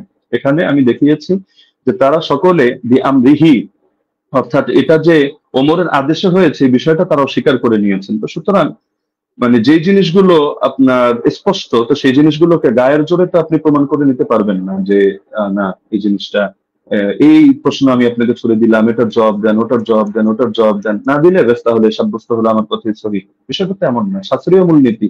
আপনি এই আলোচনা শেষ হওয়ার পর ঠান্ডা মাথায় বসেন, আমি নতুন কোনো কথা আপনাকে ছুড়ে দিচ্ছি না, যেহেতু আপনি খণ্ডন করার সময় পাবেন না, এটা আসলে আদবের দাবি না। ছুড়লে আমি ছুটতে পারি, আপনি ভবিষ্যৎবাণী করে দিয়েছেন যে এমন কৌশল হয়তো আপনি করবেন, আমরাও বুঝি না, এত বোঝার দরকার নেই। আহ আমার ব্যাপারে খারাপ ধারণা আপনি অযৌক্তিকভাবে রাখারও কোনো কারণ নেই। আর আমি তো আপনার মতো পুরোনো ডিবেটারও না যে এখানে ডিবেটের কৌশল খাটিয়ে আমি আপনাকে পরাজিত বা অপমানিত বা লাঞ্ছিত করতে চাবো না। আপনি আমার দিনী ভাই, মহাব্বতের ভাই, আপনি কাফের মুশরিকদের বিরুদ্ধে যে কাজ করেন আমি এগুলোকে শ্রদ্ধা করি এবং উৎসাহ দিই, দোয়াও করি। আগামীতেও আমি আশা রাখি আপনি কাজগুলো কন্টিনিউ করবেন। তো সুতরাং আপনার সাথে আমার কোনো দ্বন্দ্ব নেই, কোনো ভিন্ন কিছুও নেই। আল ওয়ালা আল বারা, এই আকীদাই তো আমরা ইসলাম থেকে লালন করি। তো সুতরাং অপ্রাসঙ্গিক কথা না টেনে আপনি মূলনীতির আলোকে বিষয়গুলো বোঝেন। প্রয়োজনে আপনি এই ভিডিওটা এটা শেষ হওয়ার পরও লাইভ স্ট্রিমিং আপনি ঠান্ডা মতো 10 বার শোনেন, 20 বার শোনেন, প্রয়োজনে মুজাকারা করেন। কোন ভুল যদি আপনার কাছে মনে হয় আপনি স্বীকার করে নেন, সমস্যা নেই। আর যদি মনে হয় না ভুল না আপনারটা সঠিক, ঠিক আছে আপনি স্থির থাকেন। বাকি সারা দেশ তো দেখছে, তারা বিষয়গুলো সঠিকভাবে বিবেচনা করবে। আমরা তো এখানে কোনো বিচারক নির্ধারণ করে বসিনি। তো যার কারণে পুরো দেশ এটা কমন সেন্স দিয়ে বিবেচনা করবে। জাযাকাল্লাহ, আমি সেকেন্ড সময় অতিরিক্ত নিচ্ছি না। জি, মুফতি আলী ওসামা, আপনি চাইলে 2 মিনিট ইউজ ব্যবহার করতে পারতেন, বাদবাকি আপনি করেননি। ব্রাদার রাহুল বলেন। যে আমাদের খণ্ডন যে 2টি পর্ব ছিল, 2টি শেষ হয়েছে। এখন আপনারা শুধু 5 মিনিট করে সময় পাবেন। এটা হচ্ছে রিভিউ পর্ব, অনুসংখ্য পর্ব। এই পর্বে আপনারা 5 মিনিট করে আলোচনা করতে পারবেন। নতুন কোনো তথ্য আপনারা অ্যাড করতে পারবেন না এই পর্বে। হ্যাঁ, আমি ব্রাদার রাহুল হোসেন আপনার কাছে যাব এবং আপনি বললে আমি আপনার টাইমটা শুরু করব। জি, শুরু করুন। জি, বিসমিল্লাহ। তো শেষ থেকে শুরু করি। ওস্তাদ যে বারবার কয়েকবার অভিযোগ করলেন বারংবার যে আমি জুবাইর আলী জাই আর আলবানির বই পড়ে এসে বসে পড়েছি। কার বই থেকে ইলম নিয়েছি? সালাফদের থেকে তো আমরা ইলম দেবো, তাই তো? আলেমদের কাছ থেকে, কোনো জাহেলের কাছ থেকে তো নিইনি, তাই না? আমি তো আপনাকে বলতে পারি যে মৌলানা আব্দুল মালিক সাহেবের বই থেকে ঢের প্রমাণ দেখিয়েছি। তো তার কাছ থেকে জ্ঞান নিয়েছি, আপনার কাছ থেকে জ্ঞান নিই। বিভিন্ন জায়গা থেকে জ্ঞান নিই। আমি জ্ঞান আমার উপরে এলহাম আসবে না, এটা অন্তত আপনি মানেন যে আমার প্রতি ইলহাম আসবে না, আলেম ওলামাদের বই পড়েই আমাদের এখানে আসছে, এসে আলোচনা করা, এখানে তো এতরাজ করার অভিযোগ মানে কি আমি বুঝলাম না। 2 নম্বর তিনি বললেন যে আমি নাকি এমন কিছু অভিযোগের জবাব দিয়েছি যেহেতু আগে থেকে স্লাইড তৈরি করে রেখেছি এই জন্য নাকি আমি তাল হয়ে ফেলেছি। আমি অবাক হয়েছি যে ভাবলাম যে ওস্তাদজি হয়তো অনেক কিছু মানে একদম ইলমে হাদিসের অনেক কিছু নিয়ে আসবে, এসে আমি অবাক হয়েছি না কিছুই নিয়ে আসেনি, একটা মুত্তাসিল সনদই পেশ করতে পারেনি। তার জন্য আমি অনেক কিছু ভেবে অনেক কিছু রেডি করে গেছি, দুর্ভাগ্য যে আমি যা রেডি করেছি তার 30% দলিল দিতে পারিনি। আমি একদম নিশ্চিত আমি যদি আজকে ওসামা যে উস্তাদজির মানে মানে ওসমার জায়গাতে থাকতাম, উস্তাদজির পক্ষে থাকতাম, তাহলে আমি এর চেয়ে ঢের দলিল দেখাতে পারতাম, ঢের দলিল দেখাতে পারতাম। আমার কাছে 20 টাকার পক্ষে আরো অনেক দলিল ছিল, অনেক দলিল, কিন্তু উস্তাদজি দিতে পারেনি না দেয়নি না কি আমি বুঝলাম না। তো যাই হোক সেটা একটা আলাদা বিষয়। এখানে লাস্টে তিনি ঘুরে দিলেন যে এটা ইনকেতা, ইনকেতা কেমন ইনকেতা? জি, আপনার চেয়ে তো অনেক বড় বড় উস্তাদজিরাই তো আমাকে শিখিয়ে দিয়েছে এটা ইনকেতা। যেন দলিল নামাজে মাসাল বই তো দেখালাম তিনি ইনকেতা স্বীকার করে নিয়েছেন, মুরসাল স্বীকার করে নিয়েছেন। জাফর আহমদ উসমানী বলছে মুরসাল ইনকেতা আছে, বিচ্ছিন্নতা আছে। আমি আপনাকে পরিষ্কার চ্যালেঞ্জ করেছি, জবাব আপনি এখন পর্যন্ত দিচ্ছেন না। যে হাদিস সহিহ হওয়ার জন্য 5টা শর্ত, প্রথম শর্ত হাদিস মুত্তাসিল হতে হবে। হাদিস কি মুত্তাসিল? মুত্তাসিল না, বিচ্ছিন্ন ঘটেছে, ওলামারা স্বীকার করে নিয়েছে। আজ যদি আপনি অস্বীকার করতে চান, জনসাধারণ দেখছে, জনসাধারণ দেখছে, এমন খেয়ানত অন্তত করাটা উচিত নয়। যেখানে আমাদের মৌলানা আব্দুল মালিক আব্দুল মতিন সাহেব স্বীকার করে নিয়েছে ইনকেতা ঘটেছে, আর আপনি এসে বলছেন যে ইনকেতা ঘটেনি, ইনকেতা ঘটেছে তারা মূর্খ। এখন মৌলানা আব্দুল মালিক মতিনকে যদি মূর্খ বলতে চাই বলতে পারবে, তবে আমি বলতে চাই না। 3 নম্বর তিনি বললেন যে দাউদ বিন কায়েসের হাদিসের জমা হওয়ার কথা আছে, ধরে নিলাম আচ্ছা আছে, জমা হওয়ার কথা আছে। আচ্ছা ওস্তাদ জি এটা কি ইনসাফ? মোহাম্মদ বিন ইউসুফ থেকে টোটাল 8 জন বর্ণনা করছে তারাবি রাকাত, 5 জন বর্ণনা করছে 11 রাকাতের পক্ষে, 6 জন, আর মাত্র দাউদ বিন কায়েস বলছে 11 রাকাত। তাহলে 7 যদি হয় কোনটা হবে? দাউদ বিন কায়েসের বিরুদ্ধে মোহাম্মদ বিন ইউসুফের 5 জন শাগিরদ আছে, এই 5 জনকে উড়িয়ে দিয়ে দাউদ বিন কায়েসের হাদিসটা আপনি গ্রহণ করতে চাচ্ছেন? এটা কোথাকার রাসূল একটু আমাকে জানিয়ে দিবেন। আর 2 দাউদ বিন কায়েসের আমি আরেকটা অংশ বলেছি, ওটা আপনি হয়তো হজম করতে পারেননি, কারণ এই দলিলটা নতুন আপনার কাছে, বুঝতে পারেননি। আমি বলেছিলাম যে দাউদ বিন কায়েস তিনি আরেকজন তার ছাত্রের কাছে ইমাম ফারাবির কিতাব সিয়াম থেকে দলিল দিয়েছি যে তিনি বলেছেন ওমর রমজান মাসে তারাবির জামাত শুরু করেছে, কত রাকাত উল্লেখ নেই। এবং মুসান্নাফ আব্দুর রাজ্জাক ওই সনদেই ওখানে আছে দাউদ বিন কায়েস ওয়া গায়রহু, এবং আরেকজন বর্ণনা করছে, কে বর্ণনা করছে উল্লেখ নেই। এখানে দাউদ বিন কায়েস রাহিমাহুল্লাহ তিনি অন্য ছাত্রকে বলছে কোন রাকাতে কথা উল্লেখ করেনি। তাই যদি সাজ হতে হয় 21 টাকাতে বর্ণনা সাজ, কেন দাউদ বিন কায়েসের বিরুদ্ধে 5 জন 1 রাকাত বর্ণনা করেছে। ইয়াইয়া সাইদ আল কাত্তানের মতো রাবি আছে, কাকে চাই আর কে দরকার? আর ইয়াইয়া সাইদ কাত্তান এর মতন ব্যক্তি আছে, তারপর অন্য কাউকে দরকার? 5 জন। তাই দাউদ বিন কায়েসের হাদিসই জয়ীফ হবে, সাজ হবে মোহাম্মদ বিন ইউসুফ থেকে, বাকি 5 জনের হাদিস কোনোভাবেই না দাউদ বিন কায়েসের হাদিস। অতএব মানে এই হাদিসে এসে সাজ হওয়ার কারণে জয়ীফ, প্রথম কথা। এখানে বলছেন যে ইমাম মালিক থেকে নাকি আমি প্রমাণ পেশ করতে পারবো না যে ইমাম মালিকের ছাত্ররা, কারণ যে মাযহাবের আমি মত বর্ণনা করব সেই মাযহাবের ইমাম থেকে দেখাতে হবে। আমি মনে ভুলে গেছেন, আপনি যে কাসেম থেকে বর্ণনা পেশ করেছেন ওই কাসেম থেকে দেখিয়ে দিয়েছি। ইবনুল কাসিম ইমাম মালিকের ছাত্র সাং বলছে যে ইমাম মালিকের যুগে 36 রাকাত হতো, কিন্তু ইমাম ইবনে কাসিম নিজে বলছে যে আমি ইমাম মালিক বলেছেন যে ফি নাফসি আমার জন্য ইহিদা আশারা আমি 1 রাকাতকে গ্রহণ করেছি। মানুষ কি পড়ছে উমরের ইমাম মালিকের জামানায় ইমাম মালিক কত গ্রহণ করেছে, কত? তিনি 1 রাকাত। আমি আপনাকে 2-3টে প্রমাণ দেখেছি। বদরুদ্দিন আইনের কথা বলেছেন, বলছে সনদবিহীন। সনদবিহীনের কথা যদি আসে গোটা ফিকে হানাফিকে ডিস্ট্রাক্ট করে দেওয়া যায়, অন্তত এরকম এসে বেইনসাফি করবেন না। আর এখানে আরেকটা বিষয় যে উনি বললেন যে আমি আবু জাফর রাজিকে নিয়ে কিছু কথা বলেছি, উনি নাকি দলিল পেশি করেনি। ওস্তাদ জি একটু মাঝে মধ্যে পানি খাবেন, তাহলে একটু স্মৃতিটা একটু ভালো থাকবে। আপনি বলে দিয়েছেন ঝুলে, মনে নেই? আপনি বলেছেন আবুল আলিয়ার হাদিস আছে। আবুল আলিয়ার হাদিসের রাবি কে? আবুল আলিয়ার হাদিস মুক্তারা আল মুক্তারা আল হাদিসুল মুক্তারার মধ্যে আবু জাফর রাজি আছে। তাই বুঝি মাঝে মধ্যে একটু পানি খাবেন। আপনারা হয়তো অনেক পড়াশোনা করেন, মাঝে মধ্যে অনেক কিছু আছে দিয়ে মানে কি বলছি কি বলছে হয়তো এগুলো শুনতে পাচ্ছেন না। তো সর্বোপরি কথা হচ্ছে এটা মুয়াত্তা মালিকের যে হাদিস আলহামদুলিল্লাহ গোল্ডেন চেন, এবং মতনের উপরে যে অভিযোগ করেছিলেন যে দাউদ বিন কায়েস এখানে জয়ীফ, দাউদ বিন কায়েসের হাদিসে সাজ, ইমাম মালিক মুয়াত্তা মালিকের হাদিসের পক্ষে 7 জন আর হাদিস বর্ণনা করছে আলহামদুলিল্লাহ। আর 2 নম্বর ওস্তাদজি যতগুলো দলিল দিয়েছে সব সনদে ইনকেতা আছে। উনি এটাকে যতই জোর করে প্রমাণ করার চেষ্টা করুক যেটা ইনকেতা সনদ গ্রহণযোগ্য, আমিও 4 জন মুহাদ্দিস কথা নকল করেছি। ইনকেতা মুরসাল হাদিস জয়ীফাই 200 নামাজের মাসালেও আছে, সে মুসলিমও আছে আলহামদুলিল্লাহ। 5 মিনিট আমি আলী হাসান ওসামা আপনার কাছে যাব এবং আপনি 5 মিনিট সময় পাবেন, এখানে নতুন কোনো তথ্য আপনি অ্যাড করতে পারবেন। দিচ্ছি। জি, শুনতে পাচ্ছেন আমাকে? আপনি বললে আমি টাইমটা শুরু করব। জি, শুরু করুন। 10 সেকেন্ড। হামিদান ওয়া মুসাল্লিয়ান ওয়া মুসাল্লিমা ওয়া বাদ। ব্রাদার রাহুল কিছু কথা বললেন যেটা আপনাদের মূলনীতির বাইরে ছিল।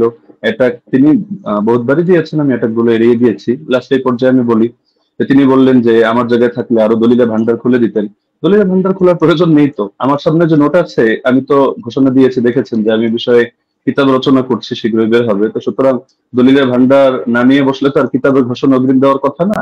কিন্তু সবগুলো দেওয়ার কোনো প্রয়োজনই মনে হয় না, কিছু জিনিসের রুচি হয়নি। আপনি যেমন একটাকে টেনে আরেকটার সাথে নিয়ে দাঁড় করিয়ে দিচ্ছেন। আপনি বলছেন যে 8 জন বর্ণনা করেছে, আমি কেন শুধু দাউদ বিন কায়েস আর মোহাম্মদ বিন ইউসুফের কথা আমি কেন টানছি বারবার, যেটা শাগিরদের মধ্যে টেনেছি। এ কারণে আমি বলেছি বাকি কোনোটার মধ্যে আপনি 8 জন না আপনি 100 জন দেখান, কোনোটার মধ্যে আদেশের কথাই নেই। আপনি তো মূল পয়েন্টটি টেনেছেন এটা, বা আমাদের আলোচ্য শিরোনামই এটা যে ওমর রাদিয়াল্লাহু আনহু কত রাকাত তারাবির আদেশ করেছেন। আপনি পানি তো অনেকবার খেয়েছেন, আরো খাবেন সামনেও। পানি খাওয়া হয়ে শেষ করে আপনি মজলিস শেষ করে আপনি প্রয়োজনে দেখেন যে ইয়াহিয়া বিন সাঈদ কাত্তানের মতো ব্যক্তি বারবার যে বলছেন, বা আব্দুল আজিজ বিন মোহাম্মদ দারাওয়ারদির কথা বলবেন, যাদের কথাই আপনি বলেন তাদের রিওয়ায়াতগুলোর মধ্যে আদেশ করেছেন এই শব্দটা আছে কিনা। আচ্ছা, দাউদ বিন কায়েসকে আমি এজন্য দাঁড় করিয়েছি যে এখানের কথার অর্থ আর আপনি যেই সনদটা টেনেছেন ইমাম মালিকের, সেই কথার অর্থ হলো সেম। আর এই যে সনদটা ইমাম মালিকের সনদে যে কথাটা আপনি টেনেছেন, এটা বিভিন্ন কিতাবে আসলেও কিন্তু কারোর সাথে কারো তো মিল নেই। মূল কথা তো এটাই রেওয়ায়েতের। যদিও অনেকজন রেওয়ায়েত করেছেন, কিন্তু শুধু এই আদেশ আর নিষেধ অথবা রাকাতের বিষয়টা নিয়ে সমস্যা এমন তো না, প্রচুর ভিন্নতা। এক জায়গায় দেখা যায় উবাই বিন কাব তামিমদারির নাম আছে, আরেক জায়গায় নাই। আরেক জায়গায় হলো শুধু আদেশ করেছেন এই কথাটা আছে, কিন্তু আমল কি ছিল তাদের, আদৌ কি তারা এটা আমল করেছেন না সিদ্ধান্ত চেঞ্জ করেছেন সেটার কথা নাই। আরেক জায়গায় দেখে যে শুধু আমলের কথা আছে, আদেশ আদৌ করেছেন কিনা এটার কথাই নাই। তার মধ্যে আপনি বললেন যে আবুল আলিয়া এটা কোন সনদের মধ্যে আছে, যে আমি উবাই বিন কাব প্রসঙ্গে যে কথা টানলাম ওটার মধ্যে আছে। এটা তো আমরা তারাবির বিশ্বাগের আলোচনার মধ্যে কথা টানিনি। এটা তো আমরা দেখিয়েছি যে আপনার ওই মূলনীতি বোঝানোর জন্য যে আমল যদি খেলাফ হয় তার বর্ণনা, তাহলে সেই ক্ষেত্রে হাদিসের দুর্বলতা সাব্যস্ত হয়। ওইটা বোঝাতে গিয়ে যে সাহেব বিন ইয়াজিদের আমলও খেলাফ, ইমাম মালিকের আমলও খেলাফ, একইভাবে আপনার উবাই বিন কাবের আমলও খেলাফ। উবাই বিন কাবের আমল কিভাবে খেলাফ এটা বোঝাতে গিয়ে 3টা দলিল দিয়েছে, এর মধ্যে আপনার এই পয়েন্টটা আছে। আর আপনি বারবার শুধু টানছেন যে মুনকাতি মুনকাতি মুনকাতি। আপনি শুধু একটা শব্দ শিখলেই তো কাজটা শেষ নয়, আর হুকুমটা তো আপনার ইমামদের থেকে নিতে হবে, শাস্ত্রের আলোকে নিতে হবে। তো আপনি শাস্ত্রের আলোকে না নিয়ে আপনি শুধু নিজের গায়ের জোরে কথা একটা বললে তো হবে না। আপনি আব্দুল রহিম সাহেবের থেকে এলেম নেবেন নেন, আব্দুল মতিন সাহেবের থেকে এলেম নেবেন নেন। আপনি বলছেন যে ওনারাও মেনে নিয়েছেন মুনকাতি। আমি তো বললাম যে যেই নিমাউই রাসারুস সুনানের হাওয়ালা দিলেন, যে স্ক্রিনশট দিলেন, এখানেই দেখা যাচ্ছে ইমাম নিমাউই 2টা কথা বলেছেন। তা আপনি কি বলবেন যে নিমাউই এক পাগল, আগের লাইনে বলে এক কথা পরের লাইনে বলে আরেক কথা? আগের লাইনে বলে আসছে মুরসাল, পরের লাইনে বললো যে না এগুলোকে মুরসাল ধরা হয় না, মুত্তাসিল ধরা হয়। তো বলেন ইমাম নিমাউই একটা পাগল যে তিনি আসারুস সুনান এই কিতাবের মধ্যে মূর্খতার পরিচয় দিয়েছেন? না, এখানে আপনাকে বুঝতে হবে যে আমি এই শব্দও বলেছি, একটা জাহেরি বিবেচনা, একটা হলো হাকিকি বিবেচনা। এই পার্থক্যগুলো না বুঝে আপনি আলোচনার মধ্যে তো এভাবে বসলে তো মুশকিল। এজন্যই অনেকে নিষিদ্ধ করেছে যে আসলে শাস্ত্রের আলোচনা যেহেতু, শাস্ত্রজ্ঞ ব্যক্তি ছাড়া এটা বলাও মুশকিল, বোঝানো মুশকিল। তো আমি আলোচনাটা আসলে শুধু ব্যক্তি আপনার জন্য করেছি এমন না, বরঞ্চ এটা সারা দেশের জন্য আলোচনা করা। যদি আমরা জানি যারা দলান্ধ, উভয় পক্ষে আমি আপনাকে ইন্ডিকেট করে কোনো খারাপ কিছু মিন করছি না, দলান্ধরা কখনো তাদের মাসলা পরিবর্তন করে না। এটা জিবরিল আমিন যদি নাজিল হয়ে বলে তাও করবে না, এটাই দুনিয়ার আমাদের স্বাভাবিক অভিজ্ঞতা। তবে শাস্ত্র বোঝার মতো যোগ্যতা যদি কারো থাকে, তাহলে আপনার আলোচনা আমার আলোচনা সবগুলো নিরপেক্ষভাবে বসে কেউ যদি বিবেচনা করে সেই ক্ষেত্রে সিদ্ধান্ত নিতে পারবে, কোনো সমস্যার কিছু নেই। এটা নিয়ে আলাদা করে আমারও মন্তব্য করার কিছু নেই, আপনারও মন্তব্য করার কিছু নেই। মন্তব্য এটা জাতি করবে। এখন আমি যদি গায়ের জোরে একটা মন্তব্য করি, আপনি যদি গায়ের জোরে একটা মন্তব্য করেন, এটা ঘুরে ফিরে সে চর্বিত চর্বণ কথাই হবে। এটা জাতি তারা রিভিউ দিতে পারবে, তারাই আলোচনা করতে পারবে। আর আপনি ইমাম মালিক রাহিমাহুল্লাহ সূত্রে ইবনুল কাসেমের থেকে যে বর্ণনাটা আনলেন, আমি তো এটা বলেছি যে এটা নিয়ে যদি আপনি আলোচনায় বসতে চান তাহলে স্বাগতম আপনাকে। আমরা কত শত আপনার রেফারেন্স দরকার আমরা দেখিয়ে দিব যে ইমাম মালিক রহমাতুল্লাহ আলাইহি থেকে সির্ফ 2টা মত আছে। আমি দায়িত্ববোধের সাথে বলছি, একটা হলো 36 রাকাতের আর আরেকটা হলো 20 রাকাতের। 8 রাকাত পড়েছেন উনি, অথবা পড়াকে পছন্দ করতেন, অথবা তার মাযহাবের ব্যাপারে এটা ফতোয়া জারি করেছেন, এটা আপনি প্রমাণ করতে পারবেন না। হ্যাঁ, এখন বিভিন্ন কিতাবে বিচ্ছিন্নভাবে বিভিন্ন বক্তব্য আসতে পারে, এটা আপনিও জানেন। ইমাম ইবনুল হুমামের বক্তব্য যদি আপনি দাঁড় করান তারাবির ব্যাপারে, তাহলে দেখা যাবে আরেক ইমামের বক্তব্য দ্বারাই তার খণ্ডন হবে। তো এগুলো তো কিতাবের মধ্যে বহুত কিছুই থাকবে। শাস্ত্রের কাজই তো এটা, আপনি কিতাব থেকে কিভাবে আলাদা আলাদা করে বুঝবেন এই জিনিসটা আপনাকে হাসিল করতে হবে। আর আপনি যে কথাটা বললেন মুরসালের হুকুমটা সহিহ মুসলিম থেকে, যেহেতু সময় প্রায় শেষ আমি এটা বলার সুযোগ নেই, আমি আপনাকে রেফারেন্সটা দিয়ে দিচ্ছি। শারহ ইলাল তিরমিজি 1 নম্বর খণ্ড 543 পৃষ্ঠা থেকে আপনি এটা দেখে নেবেন যে আসলে এই মুরসালকে ঢালাওভাবে অগ্রহণযোগ্য কিনা। না, অগ্রহণযোগ্য না, এই কথাটা একটা বেদাতি কথা। তো এটা কিভাবে কি, আমি সময় নিচ্ছি না, আপনি দেখে নিয়েন শারহ ইলাল তিরমিজি থেকে। জাযাকুমুল্লাহ, উহিব্বুকা ফিল্লাহ। আসসালামু আলাইকুম ওয়া রাহমাতুল্লাহ। জি, আপনাদের দুজনকে অনেক অনেক ধন্যবাদ, এবং ব্রাদার রাহুল হোসেন এবং শেখ মুফতি আলী হাসান ওসামা। আমাদের এই প্রোগ্রামটা খুবই চ্যালেঞ্জিং ছিল। আলহামদুলিল্লাহ আমরা চেষ্টা করেছি প্রোগ্রামটি নিরপেক্ষভাবে পর্যালোচনা করার জন্য, পরিচালনা করার জন্য, এবং এই প্রোগ্রামটি আপনারা আমাকে সহযোগিতা করেছেন। দুজনেই খুব সুন্দর আলোচনা করেছেন, এবং যারাই আলোচনা শুনেছেন আমি বলবো যে আপনারা নিজেদের মধ্যে ফাসাদ না করে আপনারা অবশ্যই দলিল গুলোকে বিবেচনা করে আপনারা সেই অনুযায়ী আমল করবেন। এবং আজকে আমার প্রোগ্রাম পরিচালনার ক্ষেত্রে যারা আমাকে সহযোগিতা করেছে, আমার পরিচালনা কমিটি, আমাদের সাথে রয়েছেন সকলের সুপরিচিত শেখ মাহবুবুল আমিন ভাই, তিনি নাস্তিকদের সাথেও ডিবেট করেন, এবং আমার সাথে রয়েছেন আমাদের রিপোর্টার মোশাররফ হোসেন ভাই এবং শিহাব মির্জা ভাই সহ আরো কয়েকজন ছিলেন। সকলকে ধন্যবাদ জানাই, এবং সর্বোপরি আমি প্রোগ্রামটি শেষ করব, শুধু শেষ কথা বলবো যে আমরা সকলেই নিজেদের মধ্যে মতানৈক্যকে দ্বন্দ্ব হিসাবে না নিয়ে আমরা নিজেদের যে মতের পার্থক্য আছে সেটাকে সুন্দরভাবে বিবেচনা করে আমরা উগ্রতা না করে নিজেদের সুন্দর মন মানসিকতায় মেনে নিই। এ পর্যন্তই আমি বলবো, এবং শেষ করব। শেখ মুফতি আলী হাসান ওসামা হাফিজাহুল্লাহ এবং ব্রাদার রাহুল হোসেন হাফিজাহুল্লাহ, আপনাদের দুজনের জন্য অনেক অনেক শুভকামনা রইল। আপনারা ভালো থাকবেন, সুস্থ থাকবেন। এতক্ষণ পর্যন্ত দর্শক যারা আমাদেরকে দেখেছেন, সময় দিয়েছেন, আপনাদেরকেও অনেক অনেক ধন্যবাদ। আজকের মতো বিদায় নিচ্ছি। আসসালামু আলাইকুম ওয়া রাহমাতুল্লাহি ওয়া বারাকাতুহু। ওয়া আলাইকুম আসসালাম।